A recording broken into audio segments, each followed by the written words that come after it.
Beach Radio with a whiff of sulphur. The James Whale Show on Talk Radio. What worries me is Donald Trump is probably going to come on and start saying something even more ridiculous. Send them back. Well, that's right. Send them back. And this will probably get the whole of the rednecks in America rallying around him and wanting to cause all sorts of... Well, look, nuke them. A lot of people saying that. I mean, we have nuclear bombs. Would you want to do that? Nuke them first. Nuke who first? Them. The Iranians. They're the bad guys. You've got your staring eyes again, a little bit like Jeremy Hunt. High on drugs. Are you high on life? I'm high on Jesus. Today, James, I realised that what was missing in my life, it was the love of Christ. Well, if you've got that and it's made you feel better, then I'm very happy for you. I'm very happy for you. Now let's go and bomb Iran. This is the stupidity, isn't it, of the world? This is just the stupidity of the world. It's a strange place at the moment. And what happens? I can't tell you. I mean, this is ridiculous. As we speak, they're meeting and their whatever they call it, their Cobra meeting to decide what to do. I guarantee they're probably going to decide to do nothing. So the Iranians will probably think they've won. But I do feel for poor old Richard Radcliffe, whose wife is stuck in a jail. Oh, that's in all seriousness, it's horrendous. Yeah, that's and she's been situation. there for 3 years. They've now put her in a psychiatric unit under the Revolutionary Guard or whatever they are. And I don't understand why we're in this situation. It all goes back to the fact that Donald Trump keeps saying ridiculously stupid things. Now, I thought he was quite funny. Until recently. Until he became president, I thought it was funny. Well, yeah. This whole racist thing is... But you still get, and I've heard you talking about it, and we might mention it a bit, that there are still people that go, no, it's not racist. No, telling them to go back home and send her back. That's not racist. That's the mainstream media. No, that's racist. Whatever you thought in the past, that is racist. We get into trouble for that. Because it's us, apparently. But that is racist. You know, you can't get away from it. If you had a black guest in here, and you said to him or her, go back home, you'd lose your job, and rightly so, and you would be everywhere as a big racist. But the president does it. That's not racist. That's not racist. He was just joking, wasn't he? Yeah, just joking. It's outrageous. How do we get rid of him? Don't say the N-word. Let us go. I'm back on Monday, 7 o'clock. See you then. Ian Lee is next. Thank you. Talk Radio. The Late Night Alternative with Iain Lee on Talk Radio. We have ways of making you talk. I'm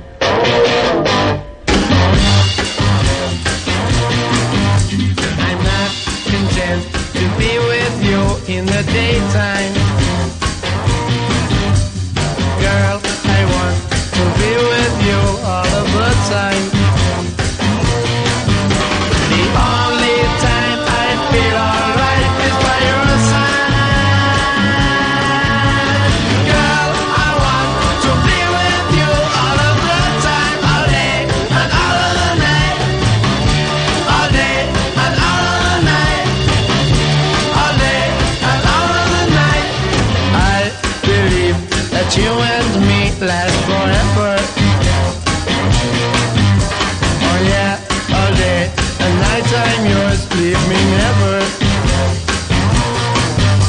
The only time I feel alright is by your side. Girl, I want to be with you all of the time, all day and all of the night. All day and all of the night.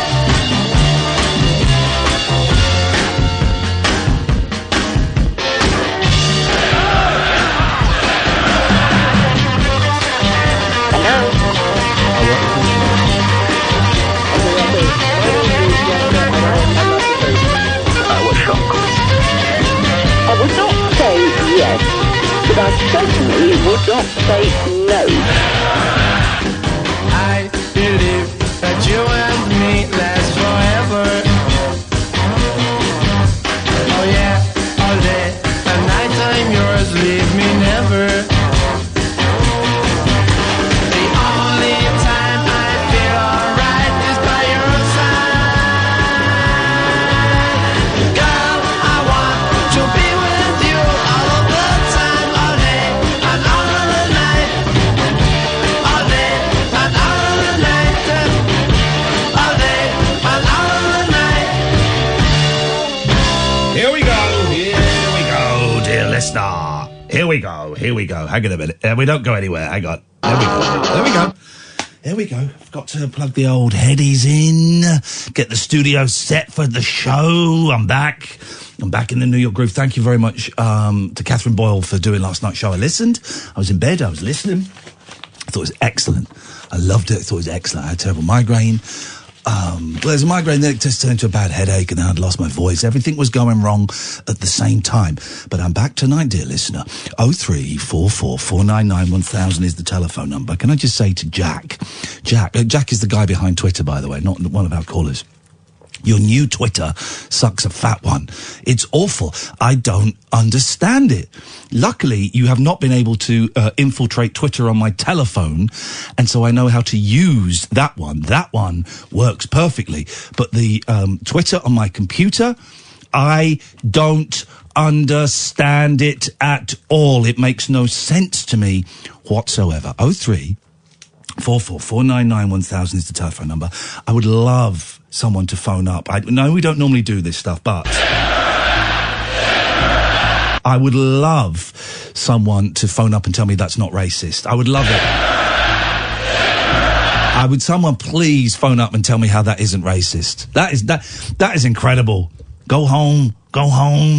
Get back to where you once belonged. It's funny how both the people he's chanted for are women as well, don't you think? Oh, he loves pussy. Lock her up, send her back. No, well, he always picks on women. I recognise the tune. Again, it ties in with the Kinks. Of course, the song we just heard there, All Day and All of the Night, is a rewrite of that's the second single. It's a rewrite of the first single, which was You Really Got Me. They're the same song, just the chords are in different reverse. It's the same song. And that's what Trump has done. Lock Her Up was so successful that his second hit, Send Her Back, is exactly the same. That one's got music underneath it. I need to get rid of that. I'll do a Doesn't different like version. women he can't sexually assault, does he? Did you rape this woman? No, she's not my type. That's the first thing I say when I'm accused of rape. They're not my type. It can't have been me. It can't have been me that raped her. She's not my type. I couldn't get an erection for her. I wouldn't touch her with yours. I wouldn't go any... No. I only have sex with very hot girls that my friend Mr. Epstein has sorted out for me. 0344 499 1000 is the telephone number. We posted... This is the thing. I posted a question online the other day about the caller numbers falling for the show. And so many of you were kind enough to reply and give me suggestions as to why we're not getting so many callers. And here's the main thing that people said. Now, this is going to surprise you, Catherine. Mm-hmm. The main thing that people said is, Iain, you're too aggressive with the callers. You're too aggressive with the callers, and that scares some people off. So, what we're going to do tonight, Catherine, tonight you're going to be my conscience. You're going to be my Jiminy Cricket sat upon my shoulder. I'm going to be nice to all of the callers, even the arseholes. And at the end, you may become a real boy. Yeah, fingers crossed. So, I'm going to be nice to all of the callers. I'm going to treat them all with respect and courtesy. And we're going to... Yes? All of them? All of them. What? All of them. Even the cheeses? Even the bell cheeses. We are going to see if that works and if that generates more calls. Well, let's have a go. Let's go to my good friend Alan Caddick. Good evening, Alan. Nice to hear from you. How are you feeling, boss? I'm feeling very, very well, Alan. Thank you very much indeed. Thanks ask for him asking. how he is. Hang on a second. Don't give me tips on how to be a nice person. I am a nice person in real life. And always let your conscience be your guide. I know how he Ask is. him. I heard him last night on your show. How are you, Alan? Oh, not bad. It's a good the weekend. A good what over the weekend? No, it's the weekend. Friday night, the start of the weekend. It is the start of the weekend, although I believe in the Jewish faith, the week starts on Sunday, doesn't it? So does that mean, and I don't know, I don't know if this is anti-Semitic, but I'm going to take a risk. Does that mean that for the Jewish people of the Jewish faith, their weekend starts on a Thursday? Well, I'm no Jeremy Corbyn. 0344 499 1000. Would love to get some calls from members of the Jewish faith. Friday night, isn't it? It is now. No, but Friday night dinner. Yes, Shabbat. I beg your pardon? Yeah, Don't Shabbat. start quoting Mork at me. I know that it's Friday night. Yes, I've got that. What I'm asking is, because for the people of the Jewish faith, their week starts on a Sunday, which is nuts if you ask me, but it's not the nuttiest thing they do, but let's not go there. But does that mean that their weekend starts on a Thursday? I'm not entirely 100% sure, because I'm not Jewish. Well, this is why I'm asking, Alan, so that not only does it invite our Jewish friends to call in, they're welcome anyway, it's not, they're very welcome, although, of course, strict Jews would not be able to call in on a Friday because it's the Sabbath. Is that right? I thought Friday was a Sabbath. Yeah. We had a guy that couldn't call us in. Otherwise they wouldn't be able to make Friday night dinner, would they? No, but there was a guy that called us and said he wasn't, in hot water already, minutes in, he wasn't allowed to call us on Friday. All right. In which case, if that is true, and I'm deliberately taunting or inviting Jewish people to call in tonight, that could be seen as anti-Semitism. Could be seen as me mocking their faith. Oh no, this is a terrible start to a show, me being nice. I've been outed as an anti-Semite again. Alan, what can we do for you this evening, please? Well, I was just bringing back to a topic that we could do for the show. Is it about you trying to find a sex partner? No, that was old news. Okay, well go on then, let's hear it. I was thinking, there was one where I clicked on Monday, but you weren't going for it. Say that again. It was a topic idea I had on Monday. I don't really care. I don't need the history. That's an interesting story, Alan. Thanks very much for telling us. But I tell you what, just to save everyone's time, because we're all excited, let's just get straight to what the topic is. Ideas for holiday destinations. For my holiday. That is a great call. Yes, it is. We will put that out there. Where would you like Alan to go? Yeah, because I don't want to go to Blackpool because I've been there before. I've been to Aintree so many times. I've been to London, but there's so many parts of London I haven't been to. Well, you could go to a part of London. But I haven't been to the news building. And you won't be. It's not a holiday destination, Alan, much as we'd love to have you. It's a workplace. But I've always wanted to meet Chris Evans at Virgin. Okay, me too. And one day that dream will come true. Do you want to go in the country or out of the country? And I believe they've just invented a new word, abroad. Well, I was thinking of somewhere in the UK because I haven't got a passport. Yes. I was thinking of somewhere like in Wales. Right. Well, because I've never been to Wales. What about Rill? Wales is lovely. Rent a cottage on Airbnb for just £1 and go for lovely walks. Well, I've got an idea. I've never been to Cardiff. What? It feels like you're answering your own question. Go to Cardiff. Well, I've been hearing bad things about Cardiff. Don't go to Cardiff. 0344 499 1000. Where would you like Alan Gaddick to go? Nice answers only, please, guys. Oh, let's go to Tina. Good evening, Tina. Hi, Ian. How you doing? I'm very well, Tina, and I'm good. This is the new me. This is the nice me. And boy, oh boy, oh boy, I'm going to be nice to everybody. And I have to say, Tina, you smell delicious. No, not too nice. Come on, that's creepy. Okay, I apologise, Tina. You smell like shite. Is that better? In the middle. Okay. Good night. You smell clean. You smell clean. You've had a wash. I'm only ringing in because you said you'd be nice. I am being nice. I am being nice. You can do it for before you say so. I'm being nice. 10 minutes. I'm being nice. Now listen, here's the thing, genuinely, loads of people said, we don't call in because you're too mean. Here's my thinking, Tina. I've only been mean to people that are idiots, right? I only like people that are real idiots. I'm an idiot. Well, we'll discover that in a moment. But some people seem to think that I've been mean to everyone. So listen, I wouldn't have asked for suggestions if I wasn't prepared to listen to the criticism. And I'm listening to and genuinely, me and Kath talked about this, and I did say the other day, am I too mean? And she hesitated a long time before she went, nah, please don't hit me. No. So I have taken people's suggestions on board, and I'm going to be nice to Tina. How's your day been today? All right, bit of headache. That's about it. Why have you got headaches? It's very humid, isn't it? Yeah, I get migraine too. Horrid. I got like I went to the tip of a migraine yesterday, and I thought, oh God, here we go, and then it just went back to a severe headache. So that was some relief. I think it's directly linked to when I had a tooth ripped out. It's because it made me think, gosh, they spent 30 minutes pulling something out of my mouth. Steady, Tina, for goodness sakes. But you had a headache today. Well, I'm sorry to hear that. I hope you feel better now. I will. Okay, I'm going to let you go now because I just wanted to see if you'd be nice to me. Did I? Just testing.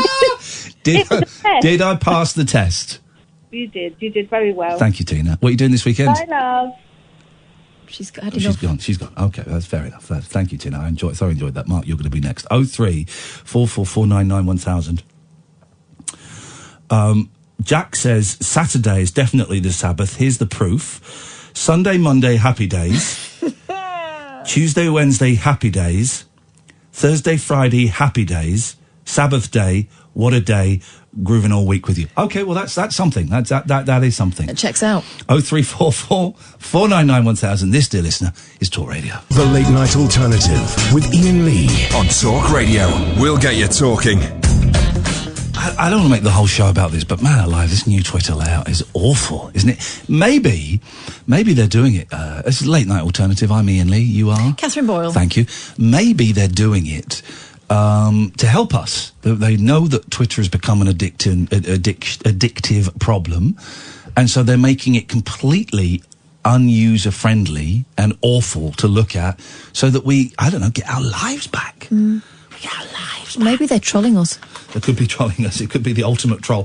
03444991000 is the telephone number if you want to give us a call. Lots to talk about tonight. If anyone can phone up and say, defend Donald. We don't normally do Trump, but honestly, I just think we've reached such an horrendous place with the most hideous racism. And I've still heard people, here's the thing, right? I've heard some radio shows doing the phone-in.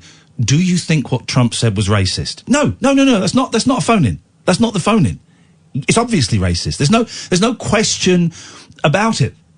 We shouldn't, as broadcasters, we have a responsibility, and we shouldn't even be putting doubt into people's mind that it's racist. His tweets and that chant that he incited and allowed to continue that fascist rally were massively racist. So going on a show and doing, today's phone-in is, you've read Donald tweets Trump's, you've heard the chant. Do you think that what he tweeted in that chant were actually racist? No, don't ask the question. You're putting down. No, it's racist. Defend it. 0344 499 1000. The same presenter, I would assume, would do, and there's a little sideline bit of fun, is the Pope a Catholic? Call me now. Oh, yeah. There's no defence of it. And this is what I hate.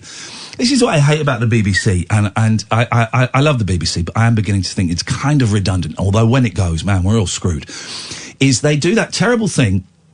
And we did it a bit when we were there, but they do this terrible thing where they'll have someone on who's speaking sense, like someone who's talking about how the whole climate of the world is screwed and is backed by 95% or whatever it is of the world's scientists. And then they'll get, who's that cook's dad? The cook's dad. The climate denier, who's a cook's dad. I've got cream all over my boobies.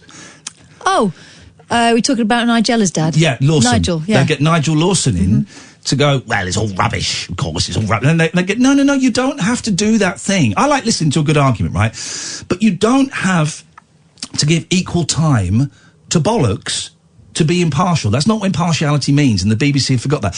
Like, for example, we used to get Christian Concern on, but Christian Concern are represent a tiny number of Christians, but they'd be on to argue against facts, and they get all these minority groups on that are tiny, and represent 0.1% of the population to argue against facts, to be impartial. No, just get the facts on. Just get the facts on. And it's the same with this Trump thing. Don't ask the question, is Donald Trump racist? No, he is. He is. If you want to defend Donald Trump's racism, 0344 499 1000. But you're starting off from the fact-based level that the last couple of days If you had any doubts before, the last couple of days have proven beyond reasonable doubt the man is an out-and-out racist. And he will do anything to get the racist vote for the next election. And here's the thing, I was listening to any questions on the way in. Got the first 15 minutes. Iain Dale was on. I like Iain Dale. And the MP for Birmingham, Jess, I like her a lot, and I can't remember her name. Yeah. She's... Jess Phillips. That's it, Jess Phillips. I think she's absolutely brilliant. Maybe we'll get her on the show one day. I think she's fab. And someone on the panel, not them, was saying, I'm worried that this kind of racism is going to seep over here. It's over here already. Our next Prime Minister is a racist. Yeah. Pickaninnies, watermelon smiles, bank robbers and pillar boxes. It's here already. Farage, I don't like hearing foreign voices on the train. It's here. Yeah. It's here, guys. The same thing that made it so that a friend of mine walking down the street speaking Spanish were yelled at by kids and told to go back to Poland. Really? And that happened 2 years ago. Man, it is here. It's too late. The genie's out of the bottle. And do you know what? We're probably going to have to endure it for another 15, 20 years, I reckon. And then the barometer, the pendulum will swing ever so slightly back the other way towards the liberalism again. That's the way it goes. 0344 499 1000. I'm being nice to people tonight. And I'm glad that my good friend Mark has called in. Good evening, Mark. How are you? Sorry? How are you, Mark? It's nice to talk to you. Well, I just called up to have a chat. I don't want the third degree. It's easy. Whoa. You're being a bit Mark, harsh, I apologise if my opening gambit was a little bit aggressive. This is all new to me, and I'm sincerely sorry for that, Mark. I would never like to make you feel threatened or uncomfortable. How can I help you? Well... How can I'd even do it in a softer voice. How can I help you, Mark? Is that a Chinese accent, Ian? Oh, God. Uh-oh. Apologies to all of our Chinese listeners. Gong Tao Hot Chua. I think that's Chinese. Defend Trump. Defend Trump, and you know, I'm following that. That is pretty hard to follow. Is Trump a racist? I'll give you something to swallow, lover boy. Oh, I've just sucked off a fisherman's friend.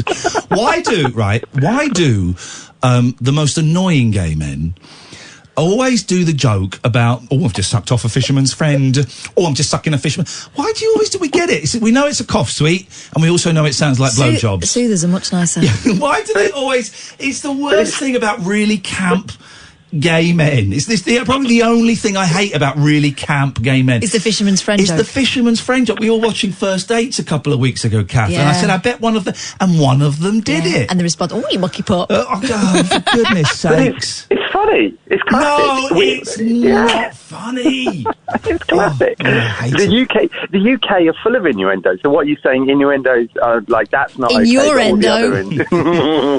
But there are better innuendos than I've sucked up. No one's ever tasted a fisherman's friend. Better innuendos. They're very, very minty. They're very minty. Fisherman's friends aren't minty. No, they're medicinal. No, they're medicinal. They're very, very thick. No one's ever had one. We all see them. I've had one. I got offered one by a lady in Asda. No, got offered one by a lady in Asda once. I thought you were going to say I got off with a lady astronaut once. Now that's a story. Blimey. That's a story. In space, no one can hear you. Stop it! Suck off a fisherman's friend. There we go. He said suck, guys. I know it didn't sound like it. I was talking over him. It gave it an F like first F sound. For snake. Yep. Anyway, Mark, what can we do for you on this holiest of Fridays? Well, a couple of things. I mean, you know, I'm a massive podcast listener. Help. Okay. Now listen, people who've been getting our podcast from iTunes and a lot of other places will not have had a podcast from us for, I think it's 2 weeks. Since the 9th, now, yeah. I withdraw. I know, man. Catherine and I are so annoyed about it. I've sent emails to the boss. Kath has been sending emails to all kinds of people and chatting to everybody. Here's the thing. If you go to Acast, all the podcasts are up there, right? They're there. Acast. Okay. They will be on your usual podcast providers soon. This is a really boring technical answer, but I'll give it because some people will know it, will understand it. They've changed the RSS feed of the podcast. But yeah, exactly. But nobody has redirected no one's kind of redirected it. So basically, they're not being grabbed by the usual service. Yeah. Now it's not Acast. It's us wireless. It's wireless, and despite the fact that we've had about 1.2 million downloads of this podcast this year, they don't seem that bothered about pointing it in the right direction. I would have thought it was just a quick, you go into a little program and you click a box and type in a new thing. Yeah. And they've known about it for 3 or 4 days, and it doesn't seem to have been done. I'm really, really sorry, and I'm really embarrassed. No, it's okay. I accept your apologies. And then that leads on to the next question. Yep. A podcast download, does that not count as your listenership? To us, it does. To the suits who run radio, no, it doesn't, because they're very old-fashioned like that. So no, it doesn't. Unfortunately. But look, listen, as long as we have the most popular podcast on this network, within the first 6 months, we'd had of this year, we'd had over 1 million downloads. I'm thrilled with that, man, and I'm happy with that. So, I am embarrassed about, and everyone keeps asking on Twitter, and my pinned tweet is now explaining it, and I get it. But if you go to Acast, you will be able to get it there. I'm really hoping this is sorted out by Monday or Tuesday of next week, although I don't actually hold out much hope, because it should have been sorted out by now. So it's essentially a problem with the arse feed. Is that what you're saying? It's the arse feed, yes. The arse feed, as we call it. But that then leads on to the next. It leads on to the next thing. This is lovely. It's like playing hopscotch, this conversation. It leads on to the next thing. It's amazing. That's one of the things, right? Yes. In the evenings, right? So during the day, you've got these amazing podcast listeners, and podcast and the show's amazing. But everyone's knackered, aren't they? A lot of people want to call in. They'll, it's hard. You've got great energy. You guys are funny, and it's hilarious, deep, meaningful, all that stuff. In the evening, often I want to call up, but it's like, I'm tired. I can't match that. Are you suggesting we send out Red Bulls or pussy or cocaine to our listeners? I don't know what the rules on that would be, Catherine. I don't think we can send out pussy. Okay, but Red Bull and cocaine is fine? We could look into it. All right, fine.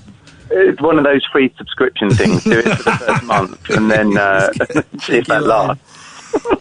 So what, you're saying, are you saying that we're too energetic?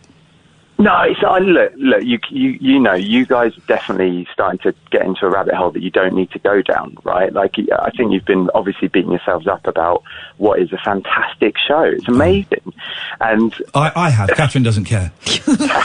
Kat comes in at what time? 8, and she's like, "All right, have you got food? Yeah, okay, good." Just watch 2 YouTube videos, and then she's on her way. No, Kath, don't pull a face. That is pretty much what happened tonight. But our evening. Before we do the show. Exactly what happened tonight. That's exactly. You're like, we went to watch a film today at 8. Aren't you meant to start working at 8? Like, oh yeah, we were prepping, right? Yeah, okay. That's how we describe it. Listen, life is our prep. I don't need to do any more work. Bad habit. Bad habit. I'm going into work, going, no, I don't. I didn't prepare that report. I don't know. Like, I was just thinking that it's probably a good idea if we just wing it. It's fine. That's what Iain does. There we go, Mark. It's been an absolute pleasure talking to you. I'm going to be honest, you're in my top 5 callers. For the last 2 minutes. Great, yes. Thank you. Thank you very much. We only had 3. Oh, 3. Oh, man alive. I really enjoyed not being in last night. 0344. So did I. Oh, yeah. Come on. Give me that, baby. Come on, baby. 0344. 499 1000 is the telephone number if you want to give us a call. Defend Trump if you dare. New Twitter. And come and try me. I'm being nice. The late night lip service for lovers, loners, and lounge lizards. Yeah, well, where exactly is your accent from? The Late Night Alternative with Iain Lee. I've forgotten your name already, excuse me. On Talk Radio. 0344 499 1000 is the telephone number if you want to give us a call. You'd be very welcome. Be very, very welcome to. Now, have we missed? I don't think it's happened yet. Flying Ant Day. Have we missed that? It happened the other day, didn't it? I don't know if that was the official Flying Ant Day, or a few ants jumping the gun. Well, there was. Here we go. Look. Huge swarms of flying ants that descended on England's south coast were mistaken for clouds of rain by satellites. The Met Office's radar captured what it described as insect clutter over. So you can see it on the radar. It looks like clouds of rain. But I'm showing you something, Catherine. Maybe you do me the courtesy of looking. Thank you. And now you can stop looking because that's weird. You're welcome. You're welcome. You're welcome.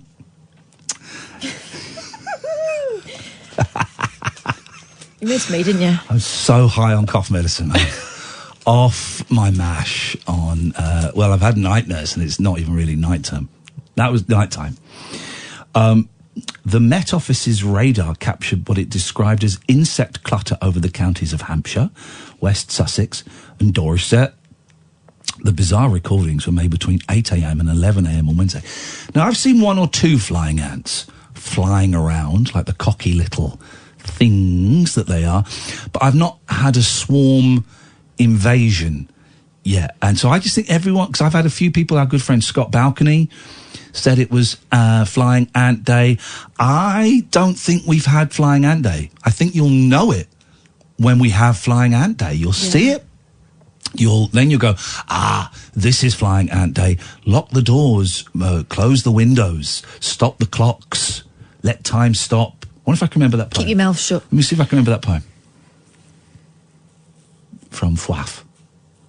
For Weddings and a Funeral. I know. Stop all the clocks. Let time remain frozen. I wish no longer to hear the tick-tock of the clock. My lover has died. He is gone. No more is he with me. Stop the clocks now, I beg thee. Can you find the poem and let's see? Stop all the clocks. There we go. Got that right. What did you say? I don't actually remember. Stop. Did you say this? Stop all the clocks. Said that. Cut off the telephone. Oh, I said that. Prevent the dog from barking with a juicy bone. True. Who wrote this? W. Horden. Yeah. No, it's pronounced Horden. Mine was better than his. Mine was better than Horden's. Silence the pianos and with muffled drum bring out the coffin. Let the mourners come. I mean, it's very close to what you're... Let the mourners come. Oh, God, it's one of those funerals, is it? Oh, yeah. Leaves a bad taste in my mouth. Juicy bone. Mine was better. Mine was actually better than Horden's. The Hordens. You joke about Horden, but I used to think it was Whismiths when I was a kid. I remember, and I remember this today, I had to write, we all got given, I must have been 12 or 13, and we all got given an artist to write about, and mine was Michelangelo. So I went to the local library, Farnham Common Library, it's still there, although they've turned part of it into like a children's play area. Is that the one you got kicked out of for kicking the door? No, that was the one on the Wentworth estate. That one is no longer there, so I won. It took many years, but I won. I got kicked out. No, I got kicked out for being too noisy. So I went outside and they had a big metal ring outside to tie dogs to, and I was just using it like a knocker. And they came out and told me off for that. I was making too much noise outside the library. Did they go, shh? Well, here's the thing.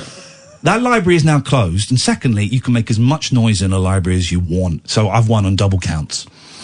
But so I went to the library and I was looking at all the encyclopedias. Boring. Because we didn't have the internet in those days. That's how we used to do homework once upon a time. We used to photocopy the encyclopedia. I couldn't... 0344 499 1000. I couldn't find anything about Michelangelo.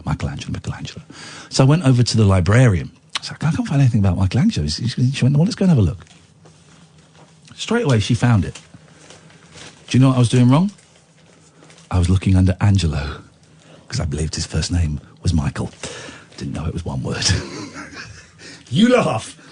But there'll be people at home going, oh, I didn't know that either. I mean, admittedly, they're thick people. I was only 12 or 13. How was I to know? That was just his first name, wasn't it? What? Michelangelo. No, Michelangelo would be his last name. No, I don't think it was. Yeah, I think it was. Well, let's just check. Yeah, let's have a little look. Michelangelo David. I'm joking. She's doing a clever joke that's too clever for me. Michelangelo di Ludovico Bonarotti Simeone. Okay. So his first name was Michelangelo. This is insane. 33 years after the initial embarrassment. Did you not put that in your project? I'm being schooled again. Michelangelo, when will it ever end? Leave me alone. But admittedly, if he... Highbrow show tonight, kids. A very, very highbrow show tonight. But admittedly, it's easier calling him Michelangelo than calling him Di Lodovico Buonarroti Simeone. Well, I thought his name was Mr. Angelo. Hey, you can call me Mike. What a highbrow show this evening. We're learning about all of the masters. They've moved the Mona Lisa, haven't they? It sounds like a build-up to a great joke. Unfortunately, I have no punchline. For the first time in about 80 years. Why have they moved her? She's still in the Louvre. She's, they've moved her to a different room. Oh, why? Here's my tip. I think they're redecorating that room. They're getting some new paintings. I don't know. They want a new look. Here's my tip. If you go to France, go to Paris, you go to the Louvre, don't waste your time looking at the Mona Lisa. It's tiny and it's rubbish. You've been there, Sam, have you seen it? Yeah, and the problem is there's just so many other people that are going to be in the way. Yeah, and for ages, the first time I went, I've seen it twice. First time I went, I don't think you're allowed to take photos. I think you can take photos of it now. I think you can. You're not allowed to take a flash because they're worried that will damage it. Oh, dear God, it's a flash. We're not throwing paint at it. This is what we can do. This is tonight's phone-in. Great. We know the 7 wonders of the world. Let's get the 7 disappointments of the world. There we go. That's a genuine phone-in. The 7 disappointments of the world. So you're going to include the Taj Mahal because actually it's quite grubby. No, I'm not going to include the Taj Mahal because I've been there and admittedly, it's empty. It's very bare. There's no furniture in there. It's just that. But I was impressed by the size of it. And I was impressed by the fact that the man built it for love. I say he built it for love. He got a load of slaves or whatever to build it for him for love. That's how much he loved her. Didn't it now? Did he copy the Taj Mahal from something else, or did someone else copy the Taj Mahal?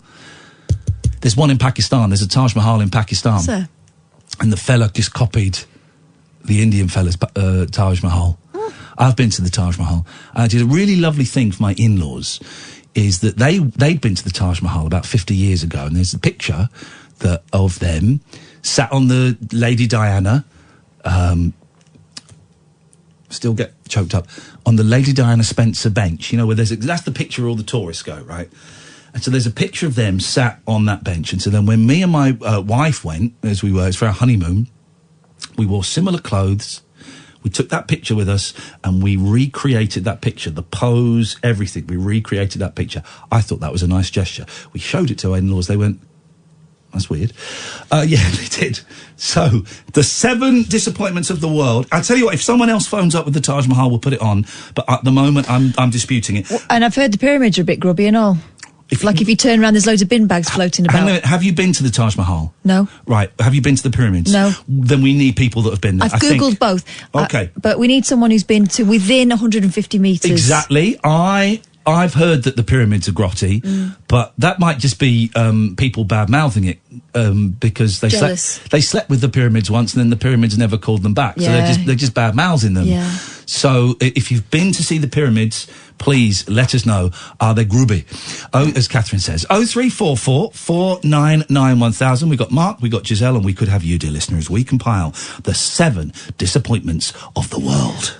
Uncut after-hours conversation for the up-all-night generation. The Late Night Alternative with Iain Lee on Talk Radio. We'll get you talking.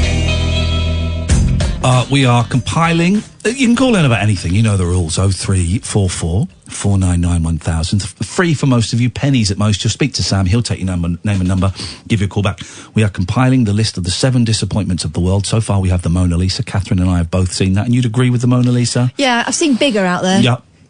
Yeah, and you've put forward the Taj Mahal and the pyramids, but you haven't actually seen either. I've just heard tell. I quite like the Taj Mahal, but if someone can phone up and strongly argue against it, boom, I'm in. And I've never been to the pyramids. I've heard that they're ropey, but here's the thing, Catherine.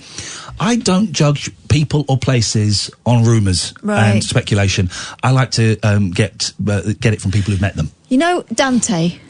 I went to. Is that Dan TDM, the YouTuber that I went and saw? The one about that wrote about the circles of hell. Dante was. Oh, is he level 42? No, he's well, what's level 42 then? Level 42 is from Dante. Is it? Or is it from the Divine Comedy? It's the same thing. All right, then that's where level 42 is from. Oh, wow. Level That 40 would explain a lot. They're from the 42nd circle of hell? Yeah. That's why they're a bit... Level 42 is supposed to be like the worst place in hell. Where they slap your bass. Whether you like it or not. Can you imagine? Oh, which one are we on now? Hang on. What can I hear there?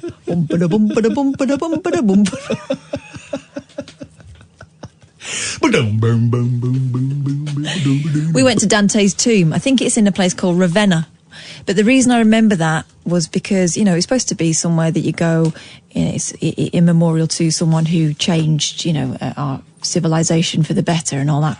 Balls. Yeah. But someone dropped the eggiest fart in that tomb. And forever since in our family, if someone drops a particularly bad one, we remember Dante. Actually, it's probably what level 42 smells like. Listen to that. Someone's teaching you how to play the bass to Something About You. That's my Saturday sorted. That's my Saturday sorted. I'm bringing my bass guitar in next week. I'm playing this baby.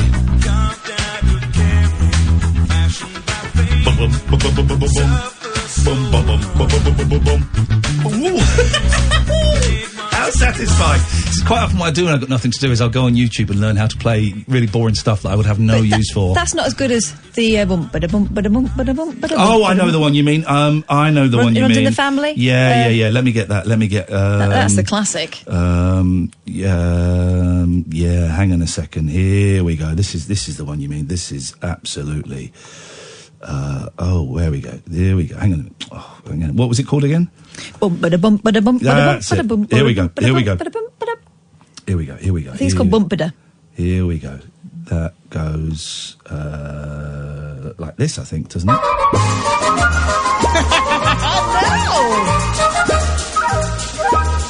Oh, doctor, I'm in trouble. Well, goodness gracious me. All right. For every time a certain man is standing next to me, a flash comes to my face and my pulse begins to race. It goes boom, boody, boom, boody, boom, boody, boom, boody, boom, boody, boom, boody, boom, boom, boom, boom. This is where Mark King from Level 42 learned how to play the bass. It's from this song. How often does this happen? When did the trouble start? You see, my stethoscope is bobbing to the throbbing of your heart. What kind of man is he to create this allergy? It goes boom, boody, boom, boody, boom, boody, boom, boody, boom, boody, boom, boody, boom, boom, boom, boom, boody, boom, boody, boom, boody, boom. Well, goodness gracious me. Let's go to Mark. Good That evening, was the Mark. olden days, everyone. The olden days. I'm very giggly tonight. Guys. Good evening, Mark. It's lovely to have you on board our fun bus. What can we do for you this evening? Catherine was spot on again last night. Yeah, I know. I heard. I was listening. And the dragon has been around Catherine. The dragon's been round? Yeah. Oh, dearie me. I think somebody might have told her that I call her the dragon. Uh-oh. Did she suck your vibe? Definitely not. Okay. Could we I have can't even ours remember why I back, called please? up. Sorry? You can have it back if you want. Go on. What do you want? I'm being nice. I can't even remember now. Oh. Now, how it was. Go on. How am I supposed to be nice in this situation? You don't have to be nice. I'm used to you not being nice. So. I'm being nice. I am being nice. But yeah, it was a great show. I know it was a great show. I listened to it. But you say that as though that's a surprise. Catherine's my favourite broadcaster in the country after Clive Bull. Oh. I do enjoy it when you go off, to be fair. You enjoy it when I'm sick? When you go off? What? You enjoy it when I'm ill? When I'm too much pain to leave the bed? Okay, thank you. I appreciate that. What a lovely thing to say. He's a carer. I'd rather you be off on holiday. Okay, well, I'll be off on holiday in a couple of weeks, so you can look forward to that. Cheers. Thank you, Mark. And you hung up. But that was nice to hear that phone call.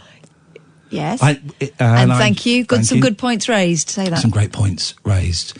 What do I do with it? What? I've got a feeling in my shoulders and in my chest, and it feels like rage. I think I'd call it rage and anger. What do I do with that now that I can't take it out on these saps? Well, if you can hang on 10 minutes, I'll make you a cup of tea. Okay. Oh, by the way, we have we've sold tickets for Belfast at last.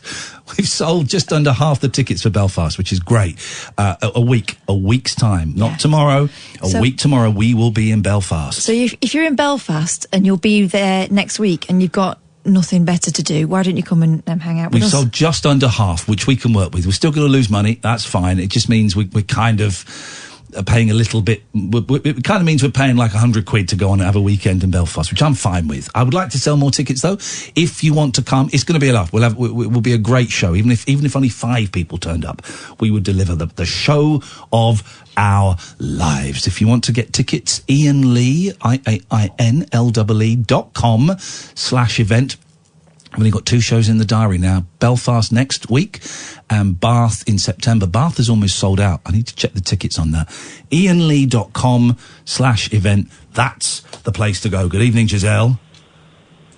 Good evening, Ian. Giselle, what can we do for you on this wonderful, wonderful, wonderful evening? You're being far too nice. Thank you for your feedback. I'll certainly bear that in mind. It's a very nice segue, this, because I was actually ringing up about the rabbit hole. Oh yeah. I was just wondering whether you were going to add any more dates, like the end of the year or early next year, sort of, because I think your last date is it Bath in September. Last one we got is. So I just wondered if there's. Yes, we will. We'll probably do one in London over Christmas. I would imagine that's become the tradition. Probably do 2 shows in London over Christmas. Probably do a Christmas party like we did last year. Yeah, games night. A games night and a rabbit hole. And we'll go back to Manchester, we'll go back to Glasgow, and we'll go back to Brighton, and it will either be sort of October, November, December, or it'll be January, February, March, something like that.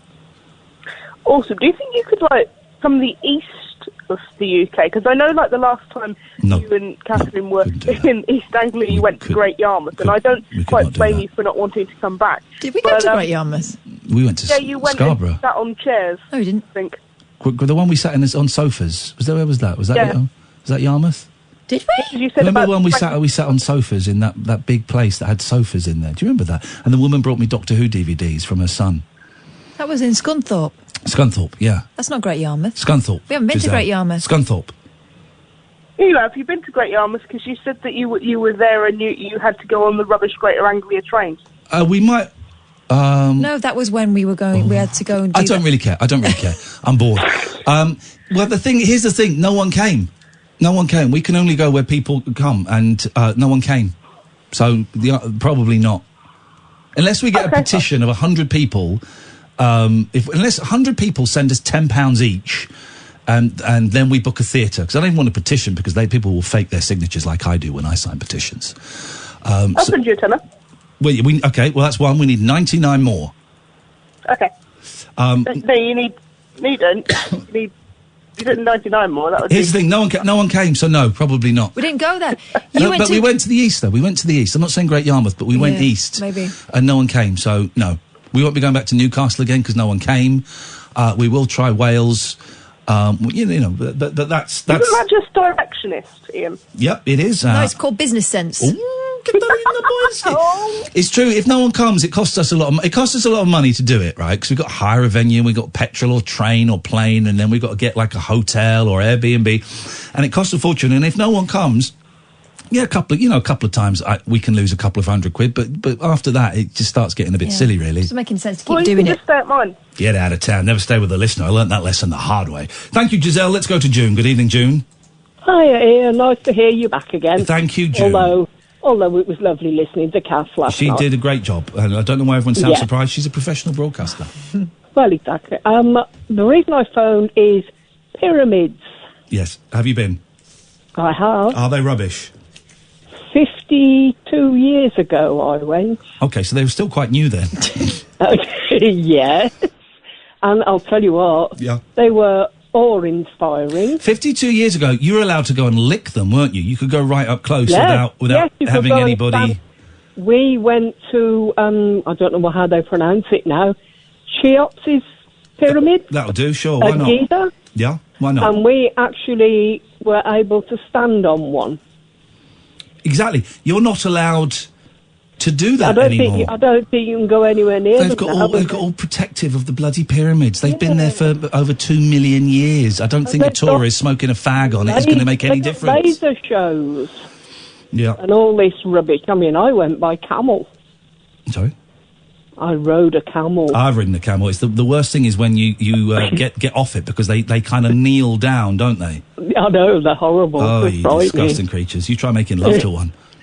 Oh, no thanks. Okay. Take my word for no. it. It's really tricky. No, well, this trip to the pyramids was part of an excursion, and we went to see the Cairo Museum and the Blue Mosque.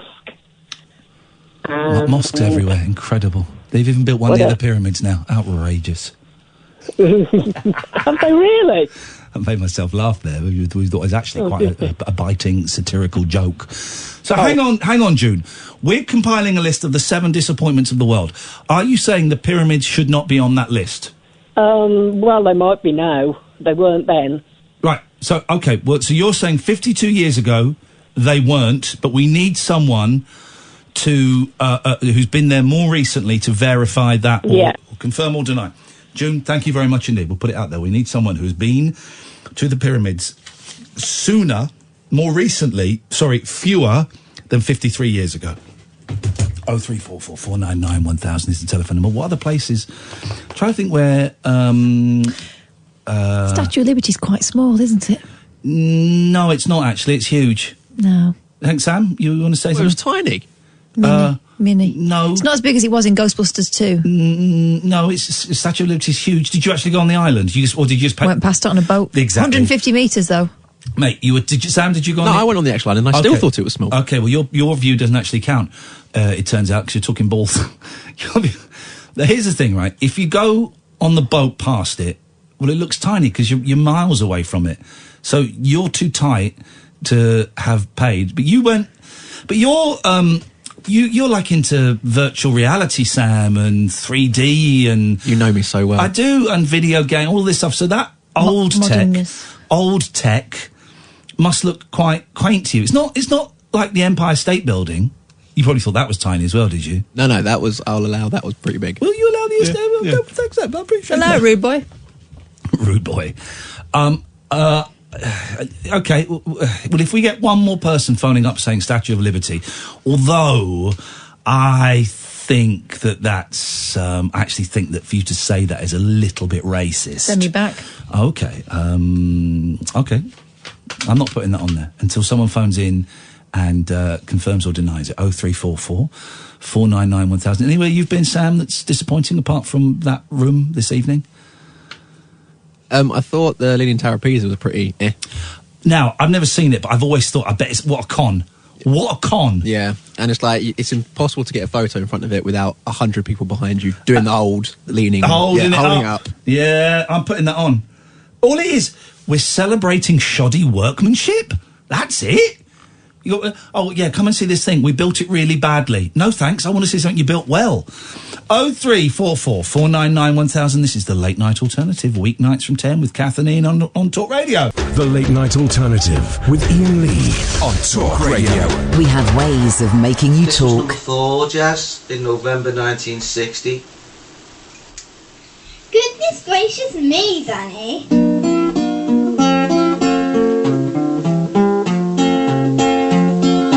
Doctor, I'm in trouble.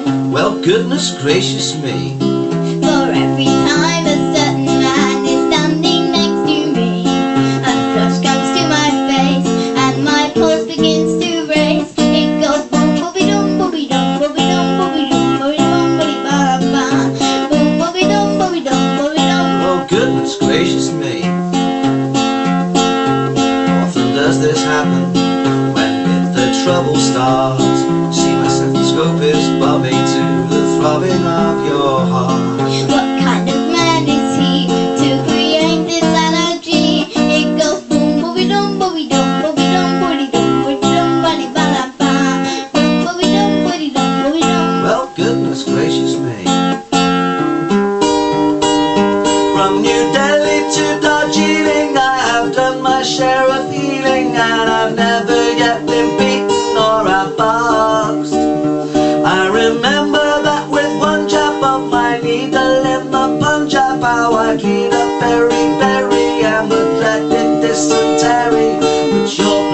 it has got me really fast. Oh, doctor, touch my fingers. Well, goodness gracious me. You may be very clever, but however can't you see? My heart beats much too much at a certain tender touch. It goes boom, booby dum, booby dum, booby dum, booby dum, booby dum, booby dum, boom, booby dum, booby dum, booby dum. Well, goodness gracious me. Let's have a look at your tongue, Jess. Put it away. Maybe it's my back. Could be. Should I lie down? Yeah, go ahead, lie down. My initial diagnosis rules out measles and thrombosis, sleeping sickness, as far as I can tell. Influenza, inflammation, whooping cough and night starvation, and you'll be so glad to hear both your eyeballs are so clear that I positively swear that you are well. Put two and two together. If you have eyes to see the face that makes my pulses race is right in front of me. There is nothing I can do, for my heart is jumping too. We go boom, booby dum, booby dum, booby dum, booby dum, booby dum, booby dum, boom, booby dum, booby dum, booby dum. She's getting the words wrong, and he said whooping cough. Goodness gracious. To me. Is it you? She's also 9, he's in his 50s, I mean, I don't know.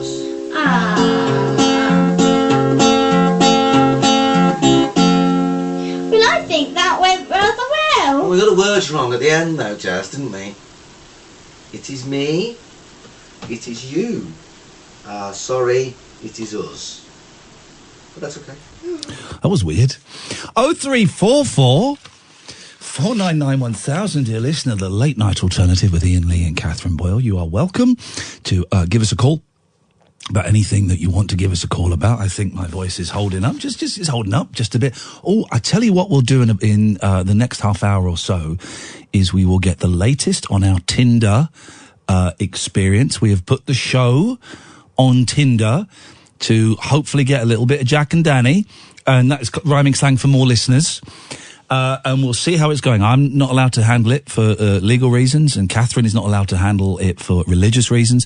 But Sam has no morals or anything like that, and he has been looking at it. So we'll let us know how we're doing. I swear to God, we are going to get so many listeners and so many new callers out of this. 0344 499 1000. The only real thing we're talking about this evening is the 7 disappointments of the world. So far, we have the Mona Lisa and the Leaning Tower of Pisa. It has been suggested the Statue of Liberty, the pyramids, and the Taj Mahal. But I need more people.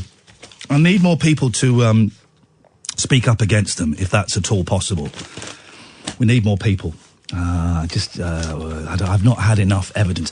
By the way, when the hell are they going to... When is it next week they stop going on about the bloody moon landings? Who cares about the bloody moon landings? It was 50 years ago. Oh, news. It's old news. That's if we even went there. Everywhere you turn on, particularly the BBC bum stuff like this. Constantly going on, the moon landings, and they've got satires and comedies about it and documentaries. Who cares? Recreations. Who cares? Let's just find the studio where they filmed it. Let's have an expose into that, shall we? Just keep going on about it constantly. But it happened this weekend, so I'm hoping on Monday.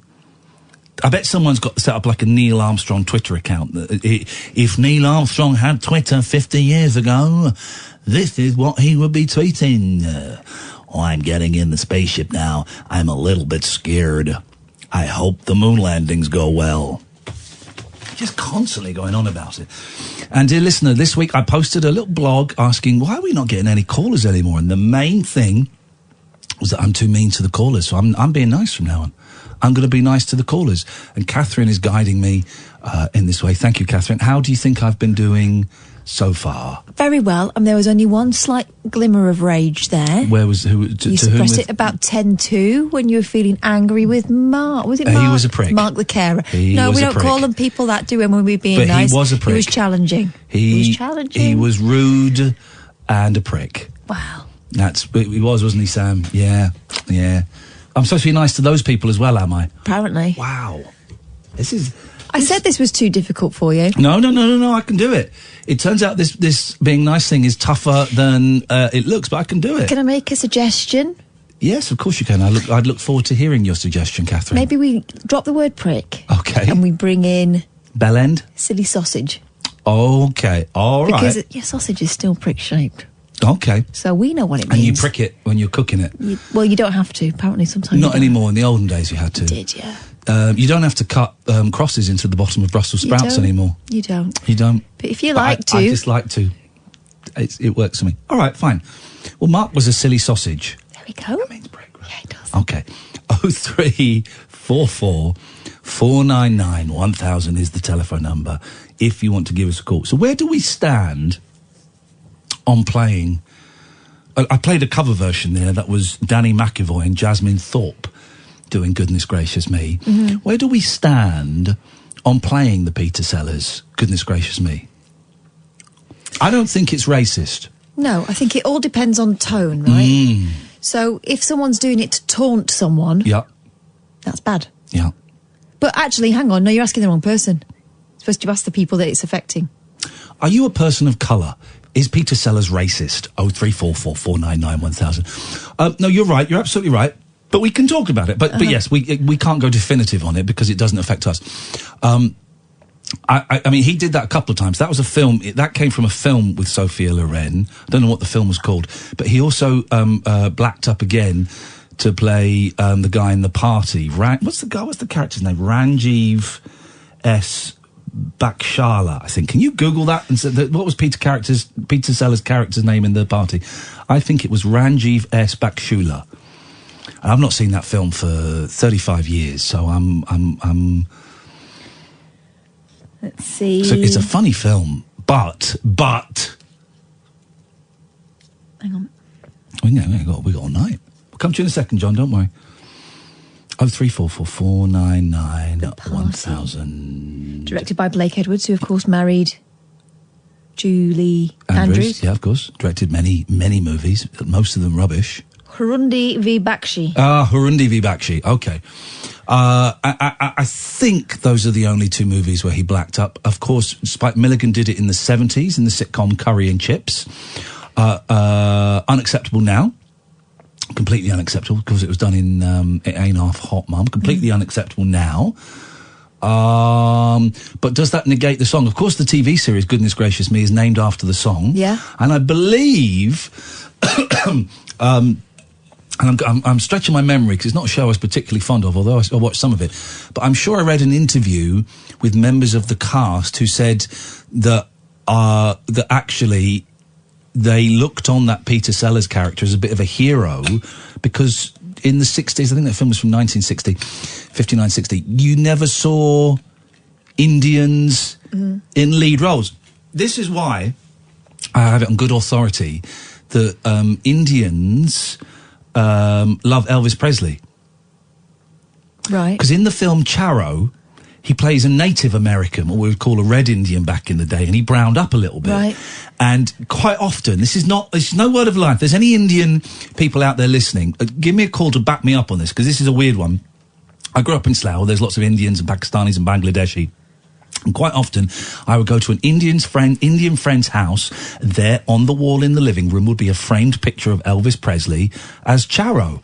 And it was because... Let me take this one. I'll take this one. Is that right? Yeah, and it was because they looked up at him as a hero because he looked Indian. Hello, caller, you're on the air. Hello? You've been placed on hold. Please wait. Oh, I see what they're doing. We're all right, we're not playing that game. Thank you very much indeed. 0344 499 1000 is the... If there are any... I know for some reason we have a very white audience, but we do have some Indian listeners. Does that make sense to you? Me going round an Indian friend's house in the mid-80s, on the living room, they'd have a little framed picture of Elvis... in Charo because he got the obviously the jet black hair as well, slicked back and darkened skin, and a lot of Indians thought he was Indian, and you didn't see Indians in American Western movies. But in real life, without the hair dye, Elvis was ginger, wasn't he? He was strawberry blonde. I think he was blonde, wasn't he? Yeah. And a racist. Let's go to John. Hello, John. Hello, John. You're John.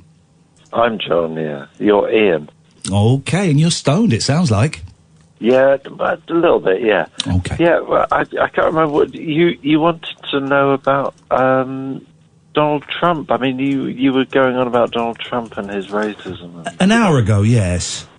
Oh, right, okay, so what we're talking about now? God. Well, what would you like to talk about?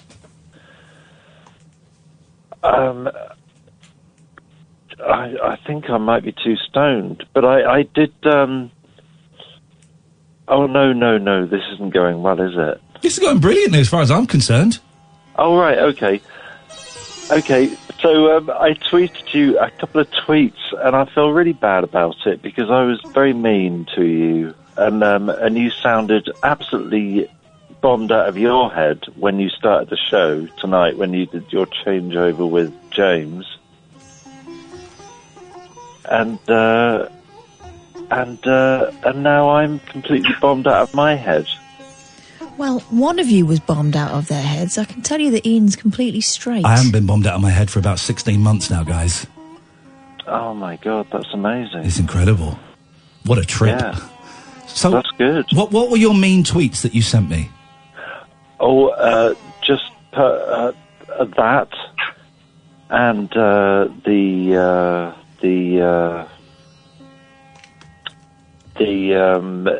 thing about the space. Oh Christ! I'm so bombed out of my head. It's unbelievable. I haven't talked to anybody for ages. I think I should probably get off the line, shouldn't I? I don't. Well, I'm enjoying chatting to you. Did I block you? Did I block you? No, nothing like that. Well, what did you say? I don't know what you said.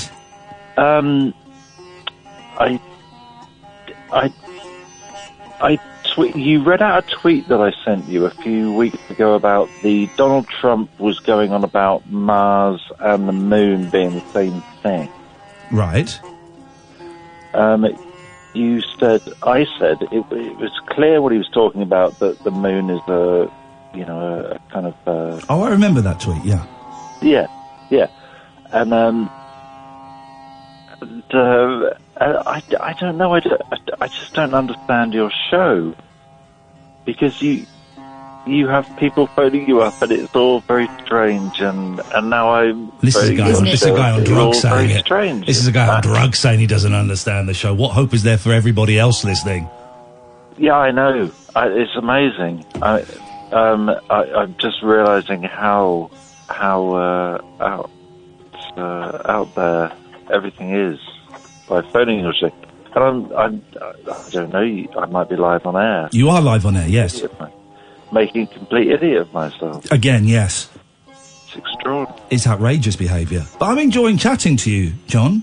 Why are you so high? What's been going on? Apart from you taking a lot of drugs, obviously. Well, I listened to the James Whale show. Ah, so you needed drugs to get through it. Of course, I understand. No, I enjoyed that, and then I went to the shop and bought some... drugs. Alcohol. Yeah. Obviously, you can't buy drugs in shops. Not yet. Not until they free the weed. Alcohol's a drug, mate. Educate yourself. That will be fantastic when that happens. Yeah. And but I've already got some of those here. But I'm mixing the two now, and it's extraordinary.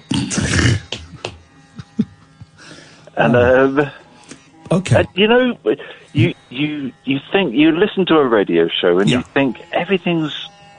I understand what they're talking about, and I know they're talking nonsense, and I can sort that all out. Beg your pardon?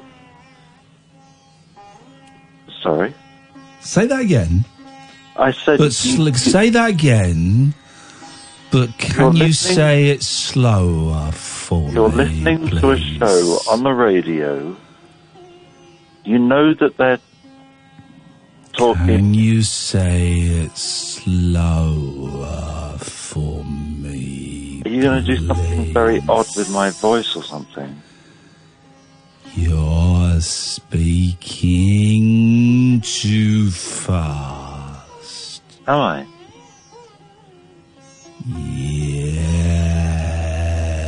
I can hear some really music in the background, and that's very peculiar. What? Are you doing something Iain Lee with me now? You're speaking too fast. Okay. I'm pouring some drink into my glass.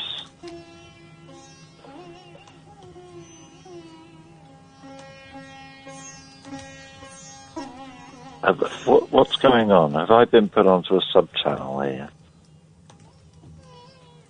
What shock? Sorry, beg your pardon? Hello? Hello?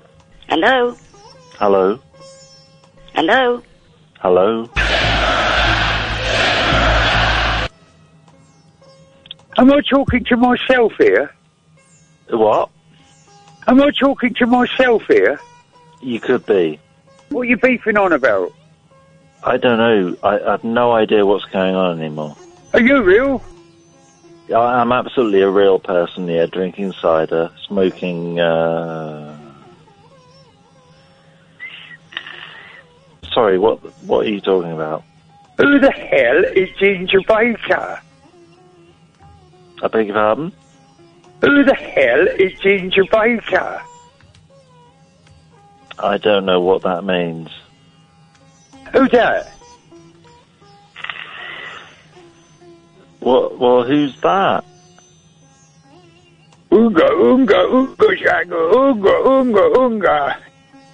Who's that?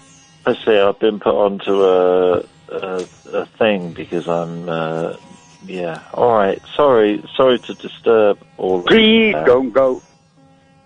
Eh? Please don't go. Wow, this is really good AI. Who's that?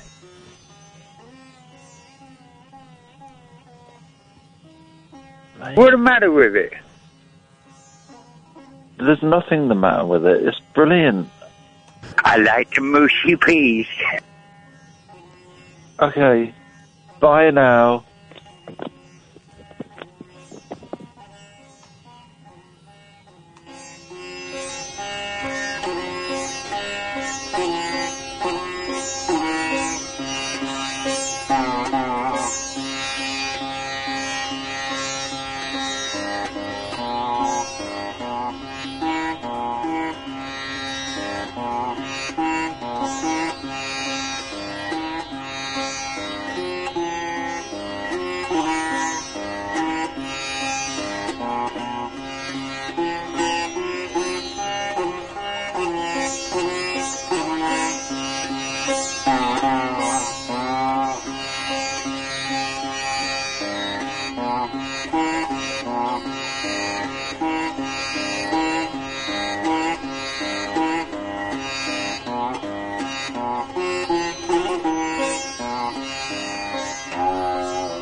The Late Night Alternative with Iain Lee. On air and off the leash.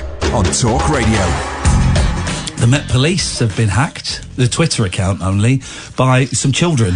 Well, either that or it's an unusual approach. Either that or their latest tweet, "We are the police, Cal and Dylan are gay." It's a strange... It's Cal and Dylan are gay, by the way. It's a strange thing for the police to be tweeting. Let's go to Met Police UK and look at the rest of their tweets, as they've done a few. Kaio and Zion battered Eeyore. Zion is the best fighter in Scotland. Scotland spelt without an A. Messiah and oik on your forehead. Zion is harmless and a beg. And that's it so far. So we'll be keeping an eye on the Met Police Twitter feed. What the police need to do is get on another Twitter and do what they used to do in the 70s and 80s if you went on the police channel on the CB. This is the police. This is illegal to do this. We know where you live and you will be arrested. So get off this channel as soon as you can, please. Thank you. And you go, yeah, whatever, coppers. This is the police. We are locating now. There are police vans heading towards your house. That's what they need to do. This is illegal. Get off there now, please. Met Police have been hacked. What fun. I bet the password was something like password. 999. 999. 03 44 499 1000 is the telephone number if you want to give us a call. So far, we've talked about flying ants. We've had nobody phone up to defend Donald Trump's racism. You can't. It's racist. You can't have a phone in, is what Donald Trump said racist? You can't have that. That's giving him a benefit of a doubt. There is no doubt. He's a massive racist. And we kind of knew that before. But if you didn't know it before, you've got the actual evidence. His latest tweets and the chant that he let go on. If he really disagreed with that chant, send her back, like he said he did. He's got a microphone, right? And they listen to me go, whoa, whoa, whoa, no. Hey, no, stop that. No, that's not what I meant. No. He's given them the power to say that. People have been circulating that John McCain clip from where someone in his audience said that Barack Obama was an Arab. Oh, yeah. And John McCain stood up for Barack Obama and said he was out of order. Yeah. That's statesmanlike. But what's the guy's name? Trump, though. I mean, he was the one who was saying years ago that Barack Obama wasn't American. Oh, yeah, birther. Because of his name and his colour. And he wanted him to show his birth certificate. So he's obsessed with where people are from, apart from the ones he's married to. Yeah. Well, because the ones he's married to aren't black. Yeah. That's it. That's what it is black. Black is the thing. I find it very interesting, though, and it's his attitude to women obviously is disgusting. We know this. Yeah. Again, this is not something that you need to suggest. It doesn't need to be demonstrated again and again. But it's really interesting how he's picking on not one, not two, but 4 women from an ethnic minority. Also, here's the thing as well. You know, I've heard a rumour in America they have guns, and they have nut jobs with guns, and someone is now getting messages that their president, if they won't go back, God damn it, I'm going to send them back. Yeah. These nasty women. Yeah, you wait till one of them gets shot. One of them's going to get shot. It's America, for crying out loud. And the president has given... How many people are at these rallies? 10,000, 15,000? I've got no idea. They're big arenas. Say 15,000 people. Let's say half of those people, so 8,000 people are chanting "Send her back," right?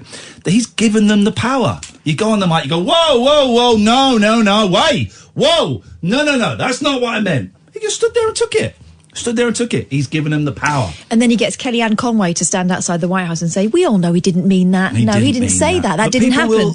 People will be saying that. So Met Police UK has still been hacked. Those tweets are still up. All I'm saying is, kids, right, if you've got the Met Police Twitter feed followed by 1.2 million people, go crazy with it. I mean, okay, we now know that Cal and Dylan are gay. Okay, that's good to know. It's good to know. Hopefully they wanted to be outed, but it's good to know. It's useful information. Have some fun. Have some fun, guys. Get on there and have some fun. You're doing this for the people now. It's that thing. Well, you're in now. You might as well make it worth it. They've got the keys to a really expensive car and they don't know how to drive. Boys, phone up, speak to Sam, give him the login details. We'll make use of that Twitter feed. We won't. We will make use of that Twitter feed. We'll give it to Stoner John. That's what we'll do. That's what we'll do. And by the way, kids, if ever you needed an advert for not taking drugs, Stoner John indeed was that advert. 0344 499 1000. Let's have a quick trail for one of our colleagues. I hope it's not Matthew Wright, because he's an idiot. Then we'll come back. He's a silly sausage. He's a silly sausage. I've got to be nice about the presenters as well. Let's try it. Oh, God, this is Talk Radio. No rules nocturnal nattering for nightbirds, nurses and Nosferatu. Right, cool. The Late Night Alternative with Iain Lee on Talk Radio. There's been a new tweet from the Metropolitan Police. Free Digger D on Phonum Gang. The police are launching an official statement that says Free Digger D on Phonum Gang. Okay, let's see what we can do. Catherine, what have you got? Oh, by the way, 0344 499 1000 is the phone number. I'm being nice to all of the callers because the biggest response to my heartfelt blog and plea about why we don't get any callers is because I'm too mean to the callers. People are scared of you. So, I'm being nice. Not a trick. There's no punchline. I'm not going to rail off at someone. I've got a cough sweet, sorry. Not going to rail off at someone tonight. I'm being nice to the callers.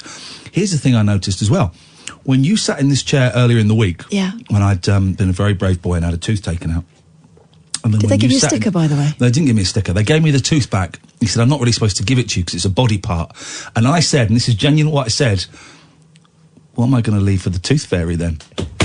That's right. I did. I said it. And he looked at me and went, all right, don't tell anyone though. So you didn't on the radio. And then when you sat in this chair last night, you got loads of calls. People like you more than they like me. No. No, they do. I think they think I'm a pushover. Well, that may be, but people like pushovers. So I'm that substitute teacher that Yeah, gets people locked in like the you more cupboard. than they like me, and that's fine. I used to hate my substitute teacher, Mr. Dennis. Used to hate him so much. Miserable. I'm going to shoot you with a double-barreled water pistol. He was an idiot. We hated him so much that in the third year of middle school, third year, so we were 10, right? And he was the substitute teacher for the other class. And we had a new teacher, Mrs. Lennon, who replaced Mrs. Hammond, who everybody had a crush on. And she was like a legend. And she left halfway through. Just when it got to our turn, she left. And we had Mrs. Lennon, who everyone hated. We're out playing rounders. And Mr. Dennis's team, the other class, cheated. We're 10 years old, 9 years old. Cheated. And we said to him, he was refereeing the game, they cheated. No, they didn't. Get on with the game. So then we said to our teacher, Mrs. Lennon, they cheated. Well, Mr. Dennis said they didn't. Do you know what we did at the age of 9? We sat down and went on strike. Yes, mate. Totally. The whole class sat down and went on strike. We went, we're not playing. Get up and play. No. Play fair. Yeah, you're cheating. We all got sent in. Mrs. Lennon, who we had no respect for anyway, gave us the biggest rollicking of our lives. For having principles. You have shamed us. You have embarrassed yourself. There was tension between us and her anyway, because no one liked it. And in the end, I think, maybe it was me. In my head, I see it was me, but in our head, we're always the hero. A boy and a girl had to go to Mr. Dennis's class to apologise to him. That's awful. What lesson is that teaching kids? That cheating is great. And it's a lesson I've held with me for the rest of my life. And in the end, you'll have to kiss up to the person who forced you to admit that didn't happen. They were cheating. There's sorry, my throat's going a little bit, but we're all good. We are all good, guys. Let's go to our good friend Val. Good evening, Val. Good evening, Ian. Val, what can we do for you tonight? I've got your photo. You got the picture? Yeah. Well, that's fantastic news. Do you like it? Yes. It made me gay. It made you gay? No, it made me day. Oh, thank God. D-A-Y. D-A-Y. I thought it said you made you gay, and no. that would be something, I suppose. Well, I'm glad. I'm glad you enjoyed it, Val. Have a good weekend. And you. Thank you very much indeed. Well, it gives her something to think about when she's having a twiddle over the weekend. Catherine, Oh, my God. what have we got for us, boy? Oh, something to take away that nightmarish image. Oh, what about... Look at this miserable git. Andrew, so, I'm the only one that doesn't find this funny. Yeah. He's talking about the police thing being hacked. So, I'm the only one that doesn't find this funny.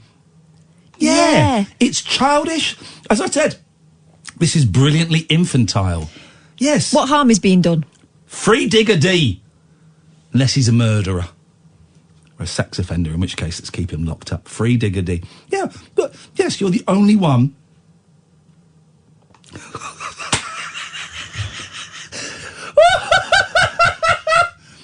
Their latest tweet. What are you going to do? Phone the police?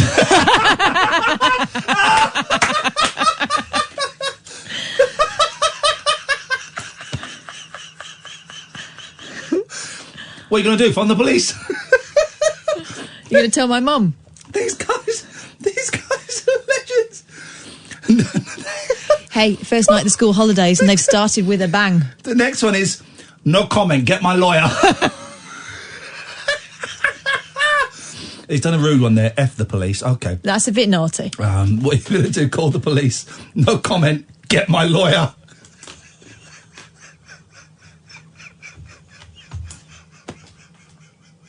Yes, Andrew, you're the only one that doesn't find this very, very funny thing funny. I bet he was the one in the class as well when the kids were messing around and the teacher came in and grass. Miss, Miss, when you were out of the room, they were doing this. No one likes a grass, Andrew. Right, go on, Boyley, what have you got? I will keep you updated on the Met Police UK Twitter feed. Please do. This is like Crime Watch, but good. Guy slammed for sexist tips on how to keep a man. This is from the Mirror Online. Oh, I saw this. This is good. This is good. It's a truth universally acknowledged that if you're looking for dating advice, you probably shouldn't turn to Twitter. The social media platform is awash with trolls ready to shred you to pieces for any number of reasons, but most likely just because it's a day ending in Y. Gosh, this person's got beef with Twitter. And if you're still not convinced, allow me to point you in the direction of a tweet currently doing the rounds on the site in which a guy shares his top tips for women on how to keep a man. Warning, his words may induce feelings of disgust and outrage, especially if you're not keen on being told how to behave. Here we go. In his viral tweet, he tells the women there are 6 simple things they can do to keep hold of their man. Well, this is useful news, ladies, so start listening. These include 1. Learn how to cook amazing dishes. 2. Cook amazing dishes. That's where you're going wrong, girls. You're just cooking dishes. They've got to be amazing dishes. Yes. This guy wants fish fingers and chips. 2. Be feminine. Long hair, makeup, nails, etc. etc. 3. Don't nag him over trivial things. 4. Be debt-free. 5. Don't be a single mom. 6. Know how to please him in bed. This is Richard Cooper. More than 8,000 people have commented on his tweet, with some branding him sexist and a misogynist. One person replied, "You're single, aren't you?" Another said, "Please tell me this is a joke. If not, congratulations. You win the price of Pratt of Twitter." Oh, mate. A third added, "How to spot a misogynist in these 6 steps." Others began sharing their own advice. How to keep a man in 4 steps, wrote a different user. Get him good and drink. I mean, guys, if you're going to start being smart asses on Twitter, just check what you've written before you press go. Get him good and drink. Invite him down into the cellars for a nice vintage. Entomb him there where only the walls can hear his screams. He belongs to you and the bricks now, forever. Hang on a minute. If I were to make comedy references to drinking and imprisoning a woman in my cellar... I know, innit? Yeah, double standards. The policing has actually taken quite a serious turn. It is genuinely a serious turn. Okay. Which I'll tell you in a minute. Genuinely, it's not even a joke, genuinely, but carry on. A second tweeted, how to keep a woman in 6 simple steps. 1, don't. 2, be. 3, this. 4, guy. 5, right. 6, here. Now that one I like. I hate people. Do you know why I hate people, Catherine? There are just too many people everywhere. I hate them. I hate them. On Twitter? In the world. Right. What's your beef again? Too many people. Okay, this has got a little bit serious because they've just doxed. Oh no. Someone. They've sent out a press release. Oh my God. And they've just doxed someone. I'm not going to say any more. Guys, they've God, this is weird. God, they've given his address and phone number. All right, well, I'm going to stop retweeting. Well, now they're in trouble. Now they're in trouble.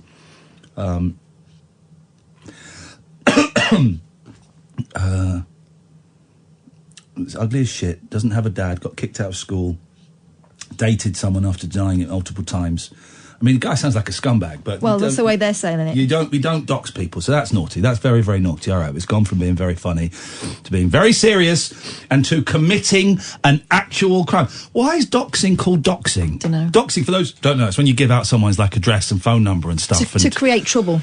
Yeah. It's unlucky, lads. You were playing a really good, funny thing there. You had a chance to be actual heroes, and you've done something that's illegal and very, very nasty. So you've let yourself down. And I'm aware that I sound like an old fart, but you have let yourself down, and I can't be a part of that. But I want to know why. If anyone knows why it's called doxing, Dave, we'll come to you in a second. So we are asking what doxing is. We're looking for the 7 disappointments of the world so far. We've got the Mona Lisa and the Leaning Tower of Pisa. If we can do a third one that rhymes, that would be great, but it doesn't have to. And anything else you want to talk about, 0344 499 1000. 0344 499 1000 is the telephone number if you want to give us a call. They've just taken down the Met Police Twitter feed. Just been taken down. Little bit of excitement there. They ruined it at the end. But still probably the best day on Twitter in a long, long time. This is Talk Radio. The Late Night Alternative with Iain Lee on Talk Radio. We'll get you talking. I've thought about it. We're talking about showing movies in my back garden. Where would be the best place to put a screen? Very, very tempted. Very, very tempted. 0344 499 1000 is the telephone number. Docs just stands for documents. Oh. A bit boring, isn't it? Hello, Dave. Evening. Hello, Dave. Welcome to the show. What have we got? What have you got for us tonight? I was actually calling about this Met Police thing. Yes, which was funny until they started doxing people. That crossed the line, and that was unpleasant and very naughty, and they shouldn't have done that. But up until then, they were heroes. But it's all gone now. The police are back in control. Go on, Dave. Completely agreed. It was funny to a point, and then they ballsed it. Yeah. But the police haven't sorted the problem because it wasn't the Twitter feed that was hacked. Oh, what was it? It's their press release system, and it's all still on there. Oh, whoa. Oh, because I saw that they'd done actual press releases. I've just sent you a tweet with a screen grab from there. I think it's gone now, because I'm on no, it's gone. It's gone since I posted that tweet. Yeah, it's gone. They've, the police have got control. How would you hack something like that? I presume they either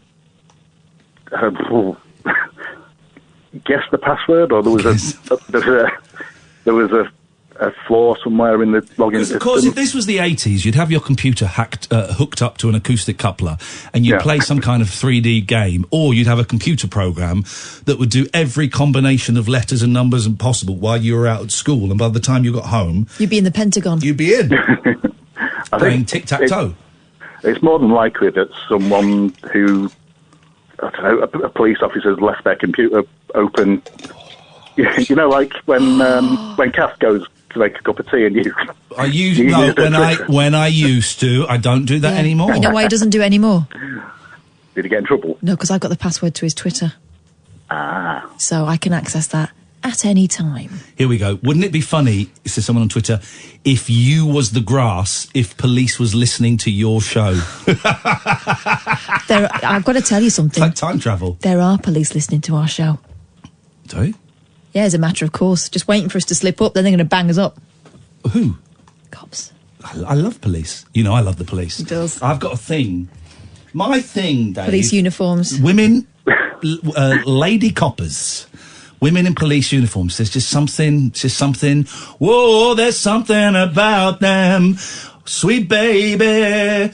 Oh, yeah. I tell you, I don't have any regrets in life, Dave, apart from one. Oh, here we go, this story again. One regret in life. I was working at LBC, and LBC was a great station. They would give me a cab home, because I finished at 1 o'clock to give me a cab home. So I'm stood outside LBC, waiting for a cab, and a police car slowly pulls up, and I'm thinking, oh God, what's going on here? 2 female police officers in the car. You all right? Yeah, I'm just waiting for a cab. Do you want a lift? So I'm going quite far away. I'm going to North London. Doesn't matter, do you want a lift? I'll wait for the cab. They drove off. They came back again, the other direction, slowly, wound down the window. Sure you don't want a lift? Wait for the cab. What an idiot!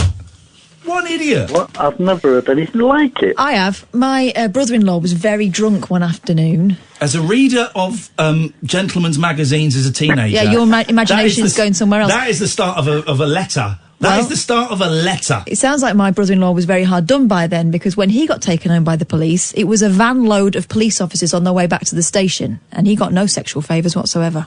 Okay. Oh, I've heard about them giving drunk people. Exactly, I think you just look drunk. I didn't look drunk. Yeah, you did, but you're swaying. They were up for being very, very helpful, and I'm not being derogatory about women in uniform at all. Although if we were talking about men in firemen's uniforms, apparently that's all right. That reverse sexism is okay. But I just got a thing for lady police officers. What's your thing, Dave? What's your thing? Call me now. 0344. Oh God, that's the floodgates opened. What's your thing? Doesn't have to be sexual. Just what's your thing? Doesn't have to be, but you know it will be. No, it doesn't have to be.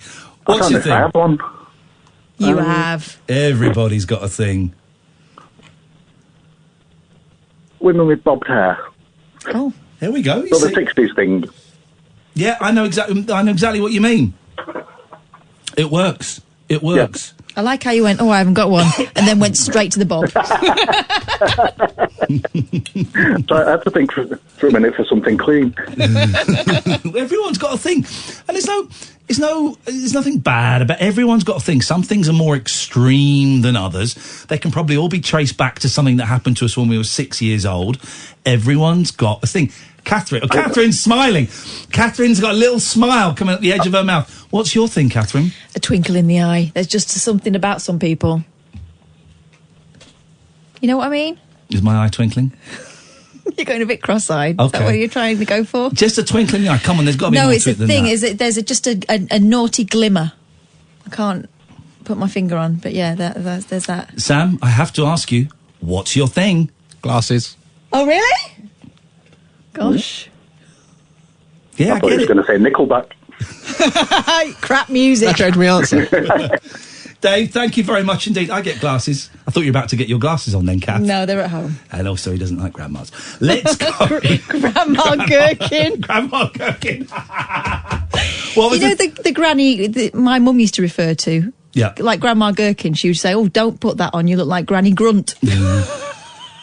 What was, we were watching Four in a Bed today, and a woman marked a hotel B&B down because they didn't have a choice. What was it? Oh, a choice of bacons. They didn't have a choice of bacons. She was a really posh woman who didn't really move her mouth very much. She sort of spoke like that. She said, I would have liked to have been offered a selection of bacons. Who has a choice of God, bacons? that's so posh. Bacons. Do you want this bacon, that bacon, or t'other? Then when they went to hers, she had a choice of 4 bacons. She did. I wouldn't know the difference. Streaky. Salty. Smoked, unsmoked. Okay, streaky. What's streaky? Well, as it sounds, Then like it's she's- got more fat in it. Okay, streaky, salted, unsalted, smoked. That's 5 bacons. No, because salted, you're talking about smoked. It's not salted. Salty bacon. Or bacon salty. You can have unsalted bacon. No, you can have smoked, unsmoked, right? Excuse me, I'm just going to go to an online... Imagine salted bacon. That's going to make you dry up from the inside. Do you remember we used to work with a guy called Justin Dealey, and he gets this thing he refers Catherine? to as bacon rage. If something's too salty, it goes nuts. Catherine, I would like to apologise to you. There's no such thing as salty bacon. And you were right and I was wrong, and I'm very, very sorry about that, and I'm happy to be educated. Thank you for the education. What, you're joking? Thank you for the education. Are you I appreciate joking? that. I've learnt something today. Are you actually joking? I've learnt something today. Is this a thing? Are you doing a thing? I've learnt something today and I'm grateful for it. I'm grateful to learn. I'm a human being that wants to get better. And you've helped me get a little bit, one step better today with the bacon thing. Thank you. You're taking the piss. No, I'm not. It's a shame that that's your attitude, but I understand that my past behaviour probably have led you to that Can you attitude. stop this? It's giving Sure. me the creeps. I'd like to stop if you'd like me to stop. Of course I would. But again, I just like to say from the bottom of my heart, thank you very much for the bacon thing. That's a real education. I appreciate that. Christina! Hello, Ian. How are you? I got a little frog in my throat and I've learnt about bacon. Well, you've missed out turkey bacon. Oh, no, that's not real bacon. That's not real Oh, bacon. I know, but it's a form of bacon, isn't it? Would that go in your selection of bacons? It would, yeah, because I don't eat pork. Oh, well, there we go. Christina, what's your thing? I'm not sure. Yes, you are. You are, but you're embarrassed to say it. Yeah, a little bit. Can I make some suggestions? And you can just make a noise if I'm getting We'll close. hear if your whimper gives anything away. Okay. Here we go. Ready? Yep. Nice hands. Sorry? Oh, man with nice hands. You don't want like ratty, dirty fingernails. No. A man in I think Christina's basic. A man in a uniform. No. No? A man out of a uniform. Leather. No, I like funny and intellectual. Funny, and intellectual. Okay. That's me. And a little bit weird. And a bit weird. That's not me then. I'm out now, suddenly. Winnie, well done. And we can play this game. There's Back Bacon and Richard Bacon. Kevin Bacon. Oh, Any more bacons? I like Richard Bacon. Any more bacons? 0344 499 1000. Let's get all the Cheryl Bacon. What did you call up for, Christina? I spoke to you a couple of weeks ago. Oh, do you want your money back? About my comedy show. Oh, you're bipolar. Am I right? The fact is all you remembered about me. I remember very few of the phone calls. If I'm completely honest, it's nothing rude. It's just that's not how my brain works. No, but I do remember. I do remember those two things: comedy show and bipolar. Yeah, and I did think that's why you're not tweeting me back since. I don't really tweet anybody. You used to. I used to, but I don't now. But don't be offended if I don't tweet you. I very rarely tweet anybody. No. Don't take it personally. That sounds like a lunatic talking. That sounds like what are we saying? Instead of silly sausage. That sounds like a silly sausage talking. Oh gosh, yeah. So how did your comedy? Did you do your comedy show? I did. It went really well. Tell us all about it, but not in real time. Well, no, obviously I was scared to go up there, and I was backstage, and I thought, I'm not going to do it. Said my name, and I thought, right, well, win, lose or draw, get up there, do what I need to do. Yeah, I messed up. You said about the microphone. You'll have to remind me, because I don't remember the details. I said, what did I say about the microphone? You said use it to your advantage and handle it in the right way. There we go, okay. So when I got on stage, the person before me didn't put it back in the right place. Oh, that's rude. That's ill-mannered. Here's what you do if you're on stage. You know the height. You work out roughly the height of the next person that's coming on stage, and you adjust the microphone so it's the right height for them. That's all you have to do. Manners. Yes. So the last person was rude. So I got there, and it's all tangled up, but I made it part of my act, because I'm a bit clumsy and scatty. Yeah. So I just got to use it to my advantage. So it worked quite well. Use it to your advantage. Well done. That's great. Yeah. Did people laugh? Yeah. Bonus? Yeah, well, always. Yeah, so it did. What is next? Not sure. I want to sit down and write some more material. I've got lots there. Yeah.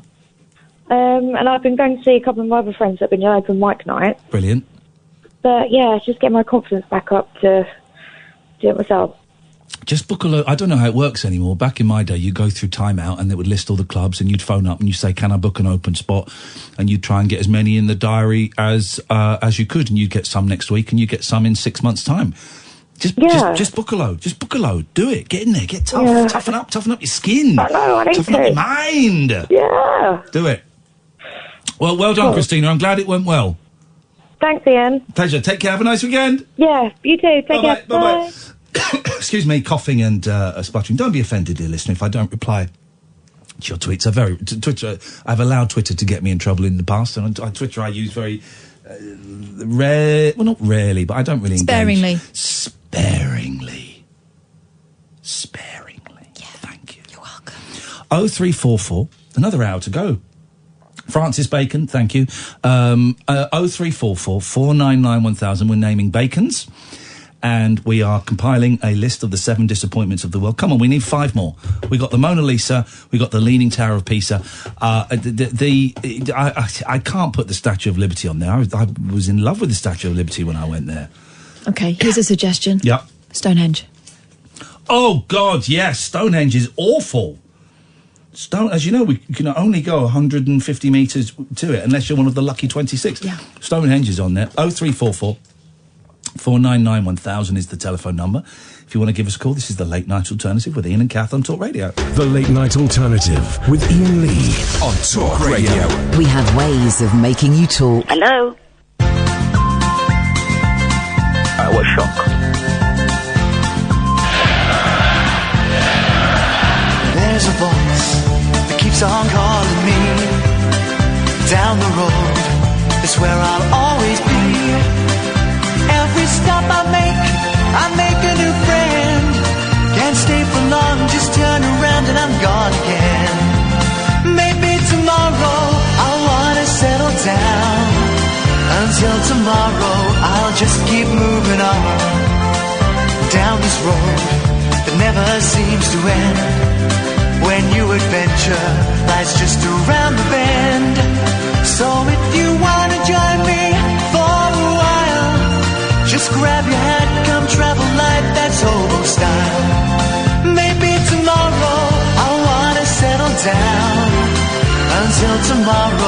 whole world is my home. So if you wanna join me for a while, just grab your hat, come travel light, that's hobo style. Maybe tomorrow I wanna settle down. Until tomorrow I'll just keep moving on.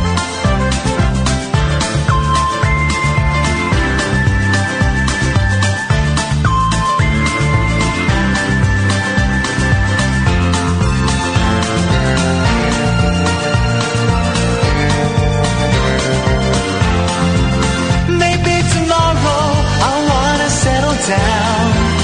Until tomorrow I'll just keep moving on. There's a world that's waiting to unfold, a brand new tale no one has ever told. We've journeyed far but you know it won't be long. We're almost there and we paid our fare with a hobo song. Maybe tomorrow I'll wanna settle down. Until tomorrow, I'll just keep moving on. So if you wanna join me for a while, just grab your hat, come travel light, that's hobo style. Maybe Here we tomorrow. go. 0344 499 1000. Until tomorrow, you know I'm free to roll. People on the Talk Radio Twitter feed defending Donald Trump's racism. I get to see all the tweets here that come up. And he told them to come back, you clown. If people hate the country and constantly talk it down, then it's legitimate to question why they're there. But they were born there. Only Apart three of from them were, one. but they're black, so their roots must be from elsewhere. So let's get this straight, okay? So 3 of them were born there. Yeah. The other one, the one that he's really targeting and the one they were chanting, send her back, has been there since she was a tiny little girl and has risen through the ranks and has made it her home, but also taken such an interest in the welfare of the people of the United States that she became a senator. Was that her mistake? Here's the thing, you can't, listen, all right, I'm going to come out on a limb and I'm going to say it, right? If you're defending Donald Trump's racism, you're a racist. You're a racist. That can be the only excuse that you would defend. Well, I know we don't normally do this kind of stuff in there, but it's just really upset me that the president of America is being defended for what is racist, you know, what is absolute racism. And when America gets sneezes, Britain catches a cold, and we're next, and we're gonna have a racist prime minister next week, and a racist who's going to be sucking up to another racist to try and make sure the Tories stay in power. That's where we're at, and it's bleak, man. It's really, really, for us non-racists, for us people that don't care what colour or what culture or where you're from, for us non-racists, these are bleak times. I get it for racists. It's been bleak times for about 30 years. I get it. It's your turn. But please, let us non-racists be a little bit upset the way things are going, guys. I beg of thee. Please. If you defend Donald Trump and what he said, you're a racist. It's that simple. Tell you what else is becoming a pattern, and it's happening here, is people like Donald Trump saying stuff and then telling us that he didn't say it, even though it's blatant, it's been recorded, you can see it. Of course. And then people who support him saying, yeah, but I don't believe that recording. Of course, we've got Steve Bannon was caught on tape a couple of weeks ago saying if you're called a racist, wear it as a badge of honour. Words to that effect, I'm paraphrasing ever so slightly. Nelly, you're getting right on my nerves tonight. Shall I tell you why? We're doing the 7 disappointments of the world. He's put Nando's down. This guy's a silly sausage of the heart with a capital P. He's put Nando's down. Is he being ironic? Is it a joke, Catherine? I cannot get my head around 7 disappointments of the world. Mona Lisa, Leaning Tower of Pisa, Stonehenge, Nando's? Can I be controversial? Go on. I'm not all that jazzed about Nando's either. All right, well, fine. You've let me buy you plenty of cheeky Nando's. But it's because... You've let me buy you lots of cheeky Nando's, and now you don't like them. No, it's not that I don't like them. They're all right. But I wouldn't go, tell you what I really fancy. That's bollocks, because I've actually heard you say those words. No, you haven't. Yeah, I have. Followed by the word Nando's. I've heard you say that. No. I have. No. You liar. Lies. Fake news. Wow. Fake. Wow. Fake news. Hey. Send me back where? back to Nando's to see where our order is, as it's taken ages. 0344 499. Do you remember when we first went to Nando's and they used to announce the chicken was about to arrive? They stopped doing that, didn't they? They did. They come up and say, your food will be here shortly. It's like they send a little trumpeter. I think cutbacks. No, I love a cheeky now. I will not hear a word said against it. Let's go to Penny. Good evening, Penny. Good evening, Ian. Hello, Penny. What can we do for you tonight? I'm glad you're back, and I've noticed you've been off for a week. No, I haven't. Feeling better. I was off yesterday.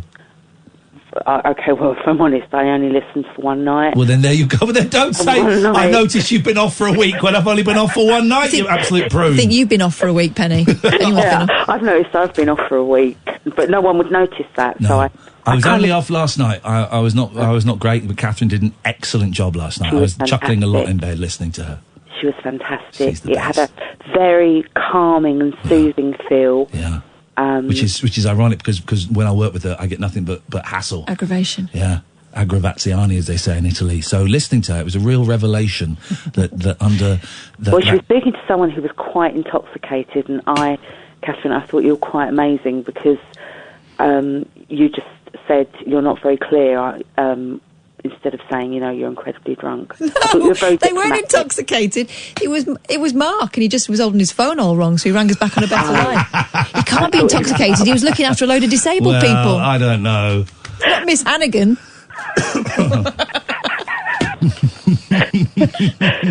Well, I admired it anyway, whatever, Thank you. I take your admiration and I'll shine it up. What can we do for you this evening, Penny?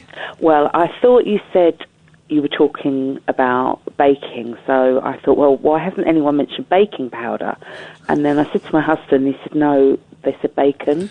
And I said, oh, right, okay, well, I've already phoned now. Well, you can't get bacon. Can you get bacon powder? What's that bacon that you can get? Bacon salt. It sounds like it sounds like something, but I think I've made it up. But I have come across another whilst contemplating upon this. Okay. Also, just quickly say it's just passed, but yesterday, yes, as in the 19th of July, was my husband's 46th birthday. Wow, same age as me at last. I've been waiting for him to catch up. Now we can party. He is a wonderful, wonderful man. We can party. The 46-year-old posse. Party. Party in your slippers. That's it, man. I love my slippers so much. Living the dream. I love my slippers so much. They're the best, aren't they? Slippers are. We need support at this age. You can't be dancing around. I tell you what, my mum bought me when I was 20, and I moved 24 maybe. I moved into my first place. I was renting. I don't know what it was. 23. I don't know. You don't get them anymore because they're a real pain in the arse, but they're great. A foot spa. Oh yeah. I used to love a faff to set up, but I would sit there and watch telly with my foot spa and a little bit of Radox in there. Oh, it's bliss. Living the dream. Oh, it's bliss. You know what you can get these days? Lost. What? No, you can get, that bowl out of your sink. Fill that up with soapy water and stick your feet in that. But it doesn't vibrate. The foot spa vibrates. Okay, well, you have to bring your own vibrations. Well, you put in a love stick. Don't want to say dildo. An electric silly sausage. I didn't want to say dildo. You didn't want to say it, but you said it twice. Okay, I'm not going to say dildo a third time. Oh. Penny, can I ask you a personal question, please, while I suck on water? I would be honoured, flattered. No, it wasn't that. No. Oh, sorry. What's your thing? My thing this evening is about bacon. No. I'm sorry. No, what's your thing? What about my thing for people? What's your thing that gets you going? Deeply awkward, inappropriate, rude people, really. What, like Mr. Bean? No, not like a... He's not like rude. A kind of pantomime, but more sort of like David Brent, sort of... Oh, you mean like a Ricky Gervais, Frankie Boyle? Yeah, but maybe like slightly less intelligent. So you like thick, awkward men who say inappropriate things. That gets you horny, does it? No, what gets me horny is... do you know, I don't like that word. Okay. What gets me... What no, moistens? That's worse. No, okay. What makes your your libido jingle? Yes, that sounds like. How do you know what car she drives? A Nissan libido.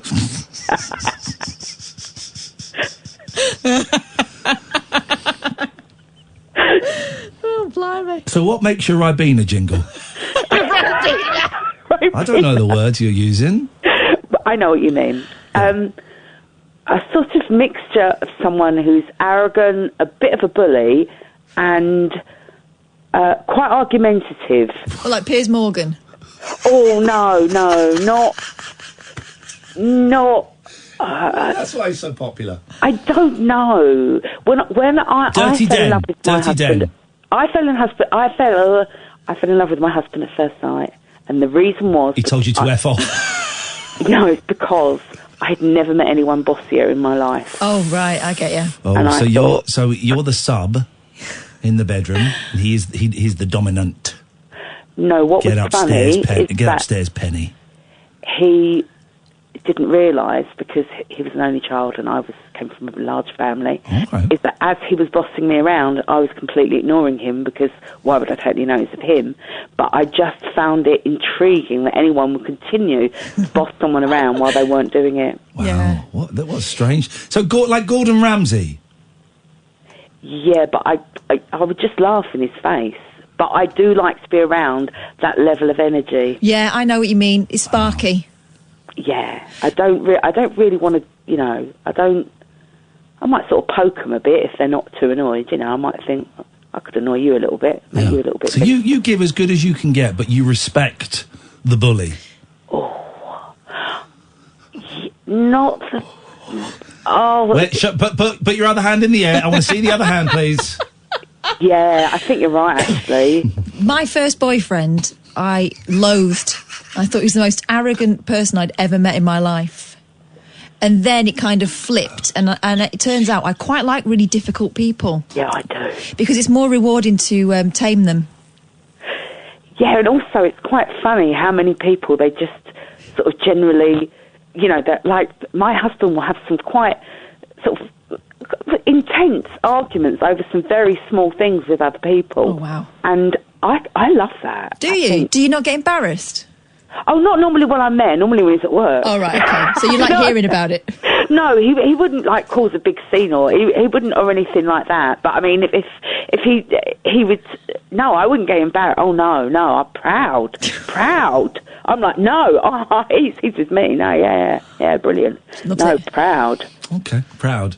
Yeah. All right, Penny. Thanks for your call. You're welcome, and I'm glad you're better and you haven't been off all week. I'm glad I wasn't off for a week. I couldn't afford it. We'll speak again soon, Penny. Thanks very much. Bye. Bye-bye.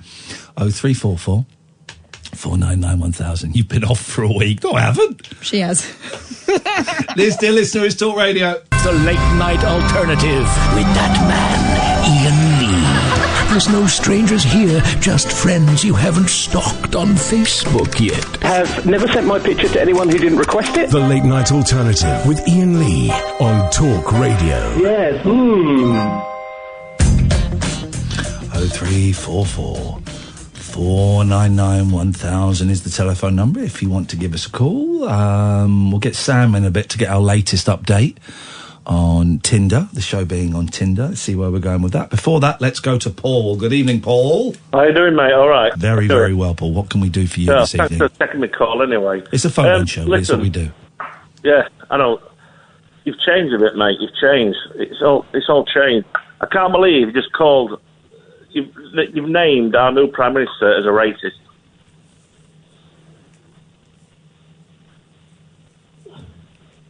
I want your response. I'm waiting for something I can respond to. Well, you've called him a racist. Yes. You've called Boris Johnson a racist. Yes, I have, yes. Yeah, so prove it then. What's he said? Pickaninnies, watermelon smiles. No, absolutely disgusting, mate. Sorry? I've got to say it. It is disgusting. It's disgusting language for a Prime Minister to use about people of race and colour, yeah. I'm glad you agree. Tell me what he said that's racist then. I did just start telling you, Paul, and then you rudely interrupted me. No, I didn't rudely interrupt you. My phone cut off for some reason. I'm sorry about that. You what, sorry? My phone's cut off. I'm sorry about my phone cutting off. Okay. But please, must be a delay on the phone, or someone's trying to delay me. The delay on your brain. I like, yeah, God. Yeah. Right, so you've told the country, I love this station, I love this radio station, I like you, I think you're great, but to call the next Prime Minister a racist, please Why does it upset you so much that I've called Boris Johnson a racist? Why does it upset you so much? Because he's not. Tell me why he's not. Tell me why he is. Okay, it upsets you so. So if I were to say Catherine's a racist, would you be equally upset? Oh, Catherine. I don't know who she is. That's me. She's the lady that produces and hosts the show with me. That you love, apparently. I'm sorry, but hello. No, I don't. Halal? Hello, how you doing? But please tell me. Okay, if I were to say that Catherine is a racist, would you be as angry as you are about Boris Johnson? Well, no. Right. Okay. Right. Well, Catherine isn't a racist. You said that you're upset. You've said that you're upset that I've called Boris Johnson a racist because he isn't. But you're not upset when I call Catherine a racist and she isn't. So again, I asked the question: why are you so upset that I've called Boris Johnson a racist? Because you're just turning it round now. I don't listen to you all the time. But what you're saying... Why are you upset that I've called Boris Johnson a racist? Because he's not. Right, Catherine's not a racist, but you're not upset when I call her a racist. I never had to call her that. I'm calling her it now. Catherine, you're a racist. Gosh. Well, I'm upset then, yeah. Okay, well, there's the consistency that we were missing before. So you can't answer the question then? I can answer the question, but I just don't see what the point is. Why are you calling Boris Johnson? Tell me what he said that's racist. Pickaninnies, watermelon smiles, letterboxes. A letterbox is not racist. Letterboxes and bank robbers. Now, if you don't think... You have to take your helmet off when you go into a Tesco's, mate. Sorry? You have to take your helmet off when you go to Tesco's. You're a helmet. Paul, are you bothered about how long my skirt is or what I'm wearing? Nope. Why are you bothered about what they're wearing? Exactly. Well, no. You're not bothered then? So you're not bothered about what Muslim women sometimes wear? No. But he can poke fun at them and that's fine? Exactly. All right, Paul, and you don't think calling black people, describing black people as having watermelon smiles is racist? What the hell are you talking about? But when Boris Johnson described black people as pickaninnies and said they had watermelon smiles, you don't think that's racist? No, not at all. Do you understand maybe you're not a racist. I'm still erring on the side that you're not a racist and you don't get No way. Absolutely. Okay. Well, I'm hoping that you're not. And maybe... I'm not. Well, I'm hoping that you're not.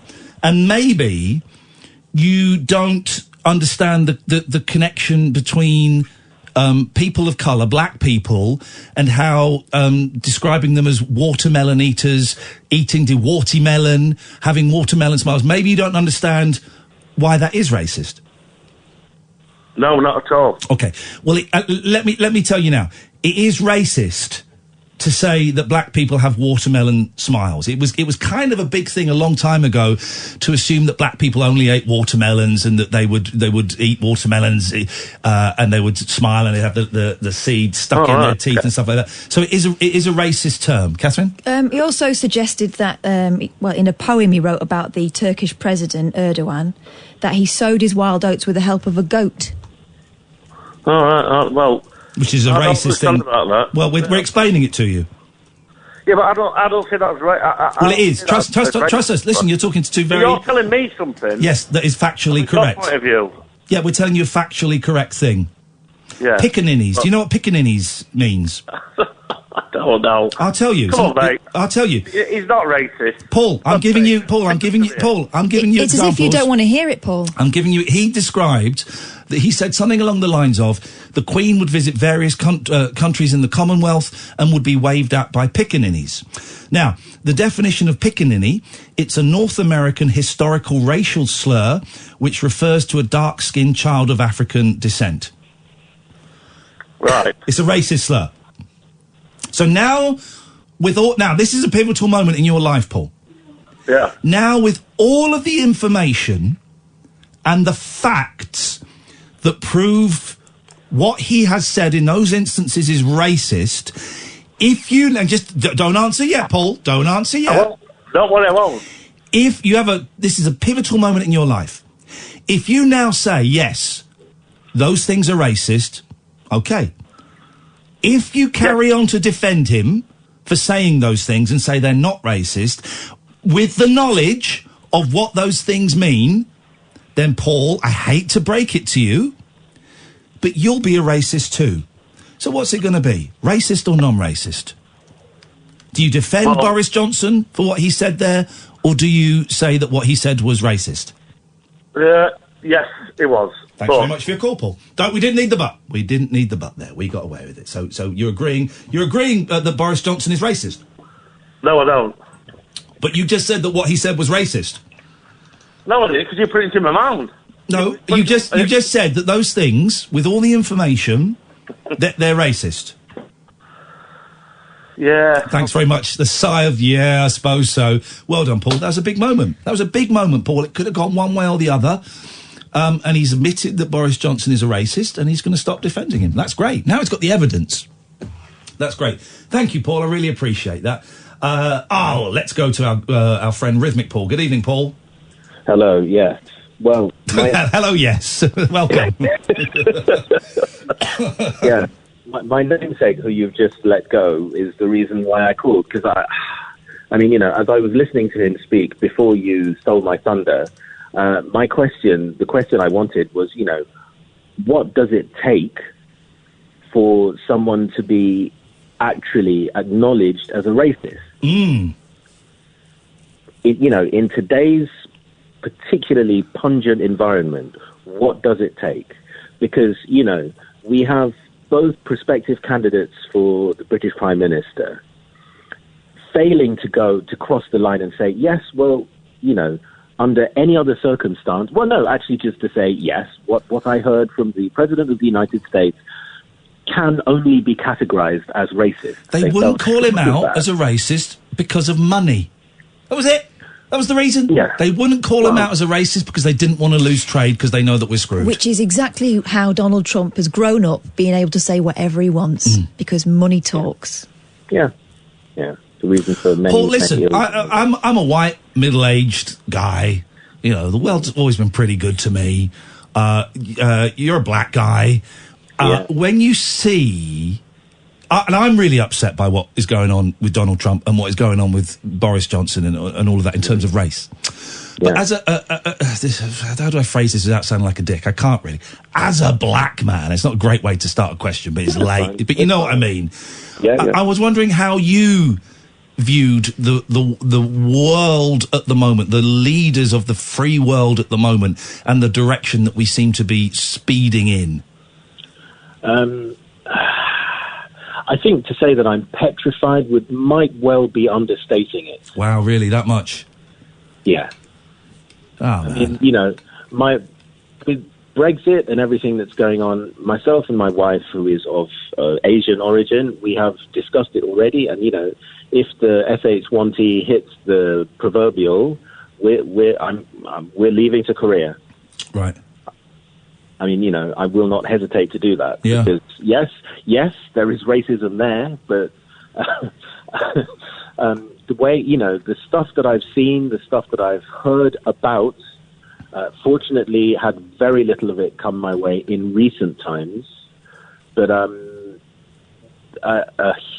horribly, horrifyingly toxic environment is growing and being nurtured, and the fact that world leaders find themselves unable to condemn it openly is, I think, possibly the largest problem, other than the source material itself. The next Prime Minister of your country couldn't call it out. You know, and you just think, Jesus, everything now. We're in a world of likes and retweets, right? Everything is the number of likes you get, and that can be posting a picture of your dinner to getting votes to be the leader of the Tory party. It's all about the number of likes and treading that line where you say stuff that offends the right number of people, but also gets a bigger number of people on your side. And man, we're screwed, Paul. We're screwed. I don't see anything that we could do to change it. And you'd say that you're petrified by the way it's going. That breaks my heart, man. One of the canaries in the coal mine for me is when you go online and you've got younger kids, and I'm talking like 14, 15-year-olds throwing the N-word around. That was an old-fashioned word when we were growing up. We thought that we were the last generation that were going to have to deal with that. 10 years ago, we'd do phone-in shows, and you'd have had this, Kath. And people would say, well, the thing is, I can't really say what I want to say on here because I'll just get cut off. And you know that it was something racist, racist on say. And I would always say, well, you can say it, but you'll get challenged. And people would say it. It was generally about Muslims being scumbags. That was generally it. And they were the good old days. And then someone undid the bolt. And now when people go, well, I can't really say what I want to say because I'll get called a racist. That's gone. That barrier's gone. And now people will say what they really want to say. Here's the thing, political correctness. I know it was annoying. Actually, it was great. And we're all going to miss it now that it's gone, because political correctness was basically there to protect minorities of whatever reason they were a minority. It was there to protect you. You can't go around bandying the M word and the P word and call someone a cripple and all of that stuff. That's what it did. And that's gone. You know, the fact that here's what I knew we were really screwed, Paul. It was 4 years ago when Trump was running for president, and he took the mickey out of that disabled reporter, and he did the thing where he put his hands, like we used to do as kids. I did it when I was 10. He did that thing where he put his hands together and clapped, and he pulled what we used to call a blem, or he put his tongue in and did that face and that, and I saw his likability in the polls go up, and I thought, well, that's it, that's game over. That is that would anyone else a year, 2 years before that would have gotten pulled. He went up in the popularity. I thought, that's it, we're done. We're in a new era of politics. Yeah. There is no longer accountability for that which is said, and the power of the word is both extraordinarily mighty and insignificant simultaneously. But in the political arena, the word is everything. And if you cannot be challenged and held accountable for that which you say, that there is nothing else. I heard someone saying about Donald Trump, and I think it can apply to what's going on here as well, is that the people that vote for him might not agree with everything he does, but they hate the same things he does. And also, he's just made it means to an end. He's made it acceptable now to go up to black people in the street. Go on, you're going to go home then. He's made it acceptable in his country, a country that has guns, and he's also made it people defending him, people doing phone-ins. Is what President Trump said racist? The fact they're even asking that question instead of everyone coming out and going, that racist idiot, it means you can legitimately go up to a person of colour in this country.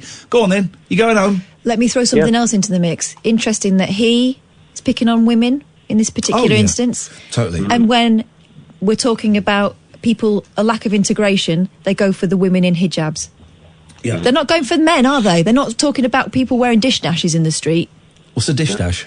The long shirts. The pyjamas. Yeah. I used to love that. I wore those in Pakistan. There's a reason people wear them, because they're cool in the heat. Comfortable. I used to love No those. one's talking about that, are they? They're called dish dash. Interesting. Paul, I love you, man. What can I say? You know, hopefully we can all come out the other side, but I honestly, I think we got 15, 20 years of this. I'm holding my breath, and I'm keeping my eye very closely on what's going on. Thank you, Paul. That's the best you can do. Always nice to talk to you, mate. Thank you very much. Let's go to, this is a world record. It's 3 Pauls in a row. Good evening, third Paul. Is it too many Pauls? Jackpot! Ching, ching, ching, ching, ching, ching, ching, ching, ching, ching, ching, ching, ching, ching, ching, ching, ching, ching. What was that? F off, and then... But did he actually say F off? I think so, yeah. He didn't say F you. He didn't say the F word. He just said F off. Yeah, and then what sounded like ching, but now I'm wondering whether he thought he was saying something else. Oh, he thought maybe he was making a reference to Chinese people. Yeah. I didn't dump it. I thought he was doing. I thought he was doing the sound of a till. Yeah.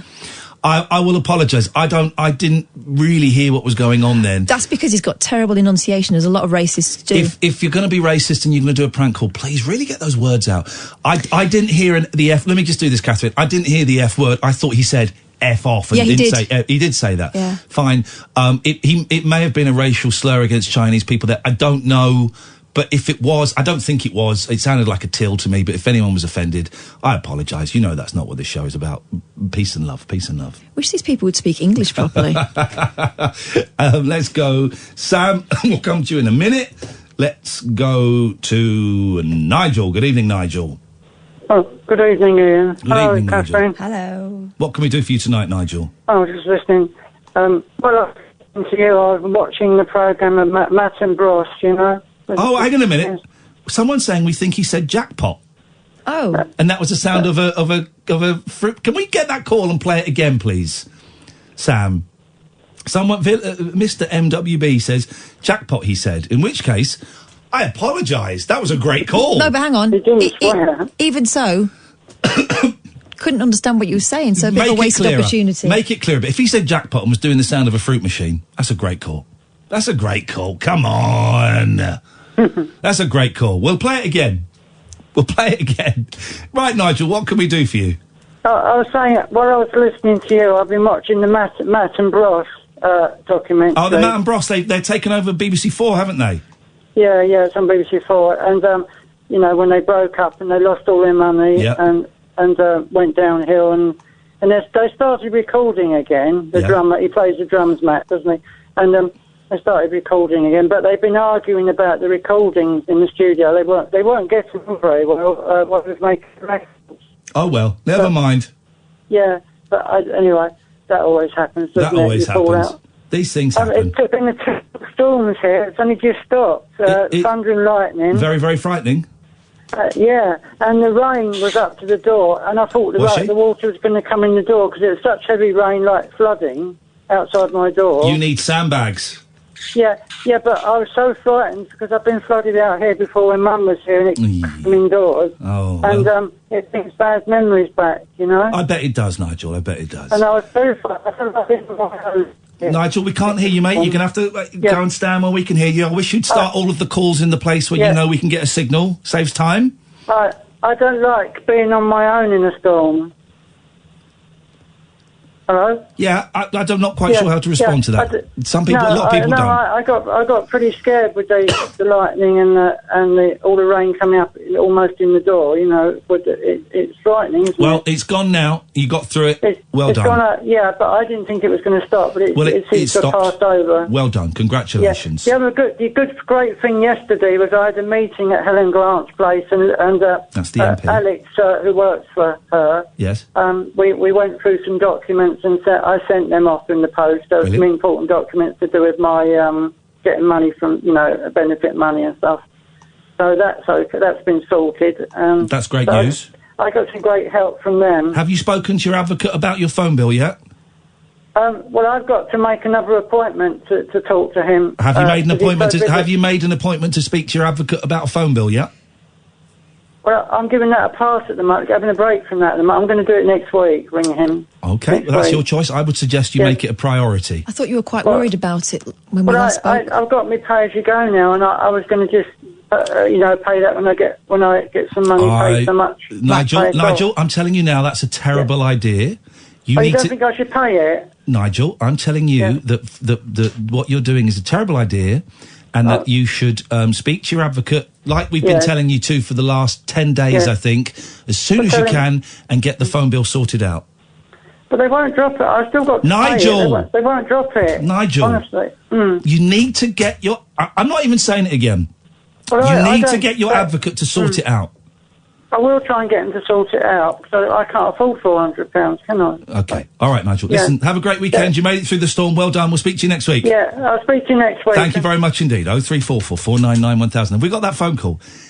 So, I said we've had 3 Pauls. Right. Then we get this. Good evening, third Paul. Is it too many Pauls? Jackpot! Ding, ding, ding, ding, ding, ding, ding, He's doing a jackpot fruit machine. Right, but you can see how it sounded like FR. Play it again. Play it again. That was a great call. Good evening, third Paul. Is it too many Pauls? Jackpot! Ching, ching, ching, ching, Sounds like ching, jack ching, off. ching, ching, ching, ching, ching. Jack off! Ding, ding, ding, ding. Well, exactly. I mean, That was a great call. Third Paul, I apologise. That was a brilliant call. Sam, we're going to come to you next. We may get Francine back. This is Talk Radio. Unmissable late night radio with the original king of unconventional conversation. Make contact with Iain Lee. The Late Night Alternative with Iain Lee on Talk Radio. 0344 499 1000 is the telephone number. Sam, do you want to come and join us? And we'll get, when you can, we'll have a Tinder update. And while we're waiting for that, Sam, we'll talk to this Sam. Good evening, Sam. All right, Ian. Hello, Sam. What you got for us? Oh, yeah, good. Yeah. I was just listening to you before, and when you was going on about Donald Trump, I'm not sure. I don't get the racist bit with him. Well, then you're a racist. In what respect? But you're defending a man who's been openly racist, mate. I'm not even going to get into a conversation with you because you're that thick. Oh, come on. Mate, you're defending someone who's been openly racist. I'm not going to waste my time. In what way? In what way what? In what way has it been racist? I'm not even going to waste my time, Sam. If you're defending him and you don't know, I'm you're not a racist. Him. I'm not yes, defending you are. him. I'm yeah, you are. You where you got your opinion from. It's not an opinion, it's a fact. He's outed himself. All right, then where did you get your facts from? Well, I'm not playing your game, Sam. I'm not playing your game. I'm not playing any game. You are. Everybody knows it. And if you don't think what he did was racist, Ian, then you're a racist. Ian, it's that simple, Sam. Ian. No, it's not, because when you look at facts, like on Google, on the internet... All right, Sam, thanks so much for calling. Really appreciate your time. Now go and listen to Racist FM, or LBC as it's known. Our Sam is here. Hello. Go on. Our Tinder update. We've put the show on Tinder. It's getting kind of sexy. Well, what's going on? After the whole debacle from a couple of nights ago with the whole photo, I feel like I'm just approaching with problems lately. What is this? So it logged me out. Obviously, the problem is that it wants me to log back in, but it's Catherine's phone number that's all right. signed into it. So I need you to put your phone number in again. When did it log you out? Last night.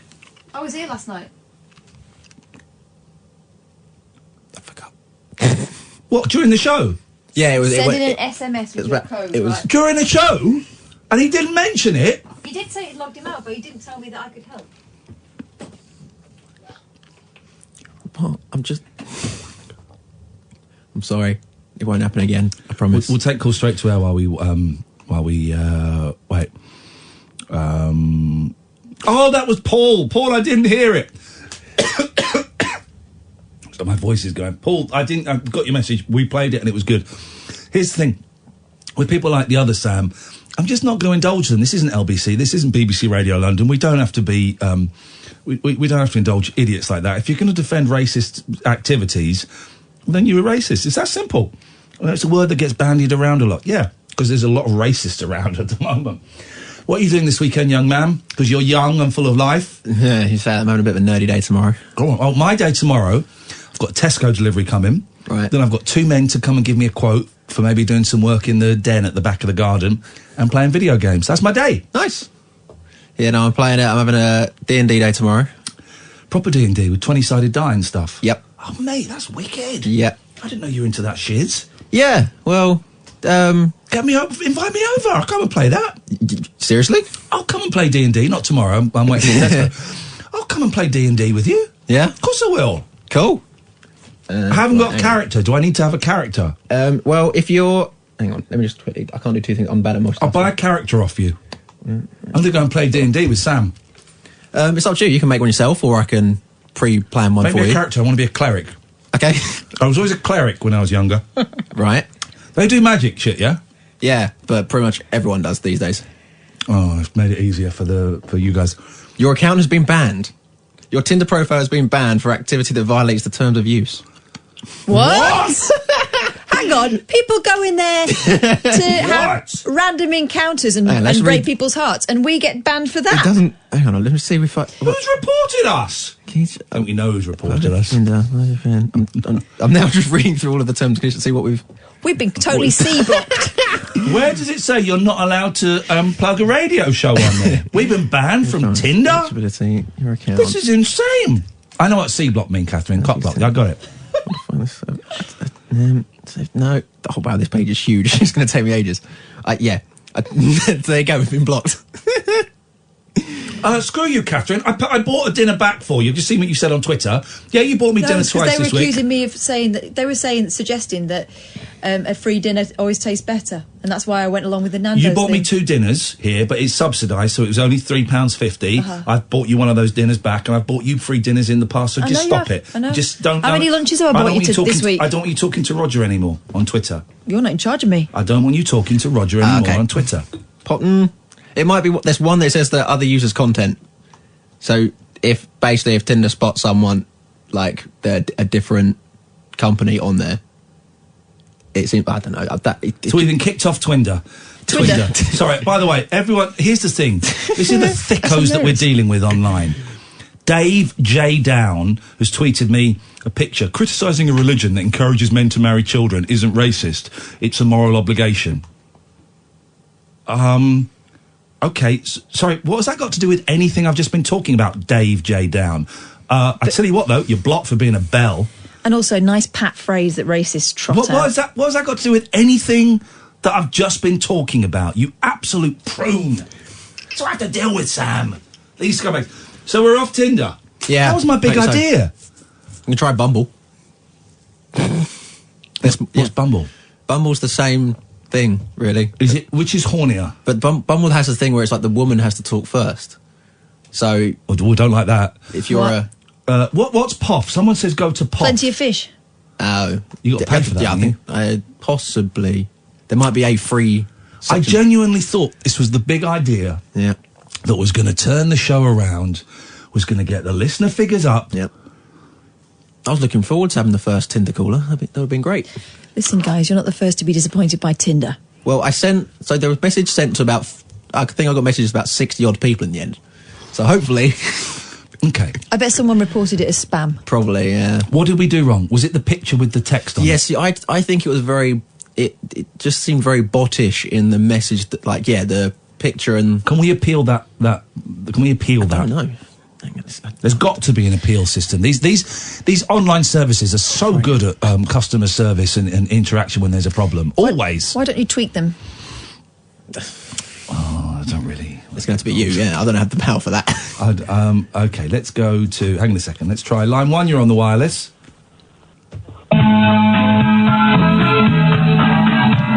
Somebody once told me the world is gonna roll me. I ain't the sharpest tool in the shed.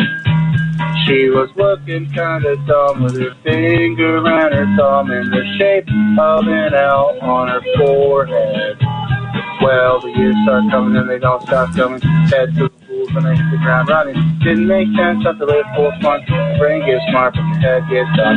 So much to do, so much to see. So what's wrong with taking the back street? You'll never know if you don't go. You'll never shine if you don't glow. Hey now, you're an all-star. Get your game on, go play. Hey now, you're a rock star. Get the show on, get paid, and all that glitters is gold. Only shooting stars break the mold. Okay, so can we appeal our Tinder suspension? So I'm looking at contacting Tinder now. Yeah. Submit a request.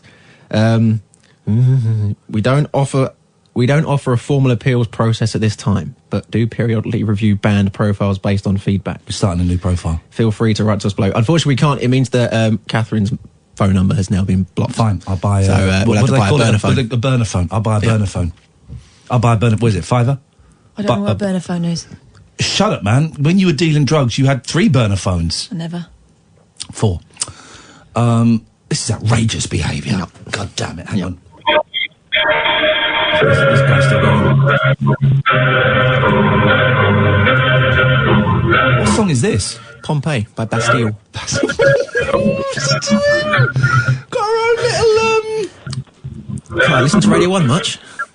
Somebody once told me the world is gonna roll me. I get the sharpest tool in the chest. I'm trying to think of a music expert. Paul Gambaccini. There we go. That's it. Finally. Gosh, that's dated someone, hasn't it? Name one that I now know, please. Oh. Mike Reid. Don't stop coming, fed to the rules when I hit the ground running. Didn't make sense, but to live for fun. Brain gets smart, but your head gets dumb. So much to do. Okay, so we'll come back That to one it in a doesn't minute. work so well, I don't think. We'll come back in a bit. They all work. No. Sorry? No. Okay. But here's the thing. But but people said do more phone-ins when I put out this thing. Do more topics. Do the topics. No one calls in for the topics. they don't. This is gold. The 7 disappointments of the world. Right. We've got 3, and they were named by us. So That phone-in topic. There you go. This one. There you go. What, Sam? People like you, right? People Really? people I don't like you. understand And why. people like Catherine. People don't like me. Where am I going wrong? Talk to me. Educate me. I don't know. Come on, say it. I'm not going to be angry. I'm not going to be angry or upset. Say it. You can criticise Well, me. you are a bit of a bellend. Whoa! Give me a second. Just give me a second to swallow it. Let me swallow it. What? Don't swallow that. Thank you for liking me so much that you felt you could be honest with me in your feedback. I had a therapist who told me that. Thank you for loving me so much that you felt you could be honest and telling me that. You're welcome. What therapist was that? He sounds like a cheese. Yeah, I fired him. And I think similar thing might be happening to you soon, son. But thank you for that. So, give me more. I don't know if you can take it. I can take it. I can take a big one. This is getting tense. Can I abstain? Wow, is that bad, is it? Yeah. And how do I turn things around from being a bell end? I think you're too far gone at this point.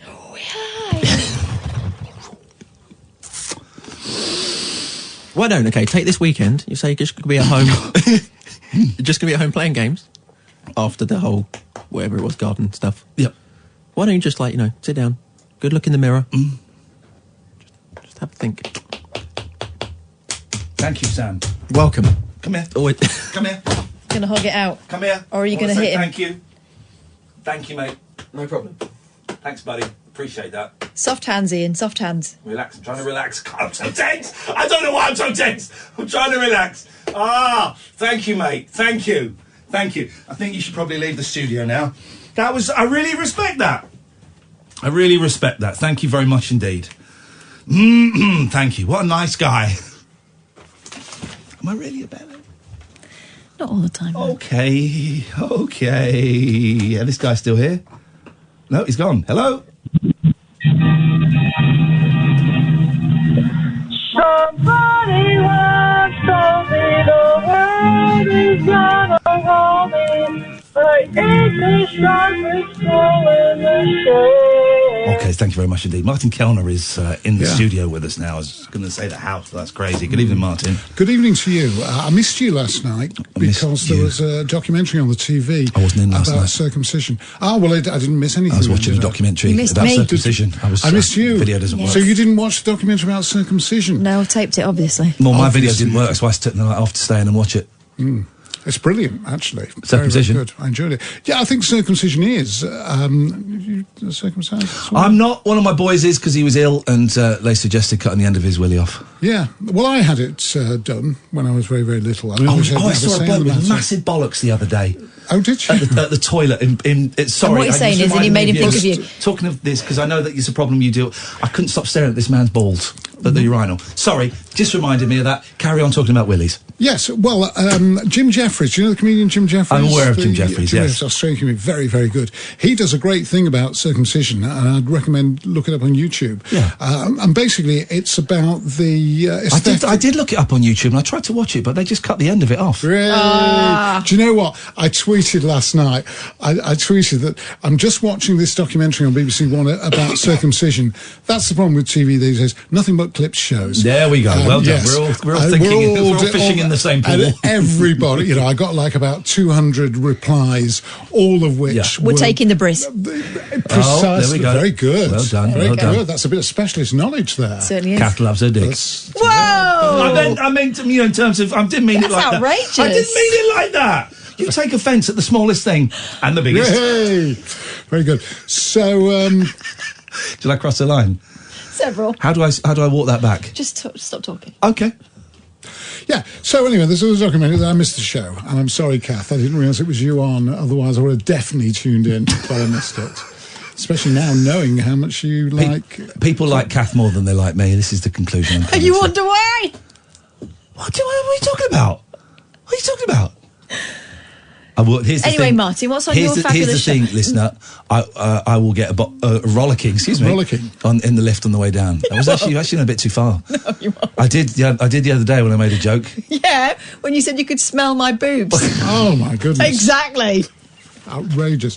What's on the show? 58:20 now. There's a clock behind me. 58:20. Oh, brilliant! I've got 1 minute and 10 seconds, which is way too much, to be honest, to tell you what's in my show, because I have no idea. We can't print out the running orders. I wasn't here during the day. I normally come here during the day and do pre-recorded interviews and things.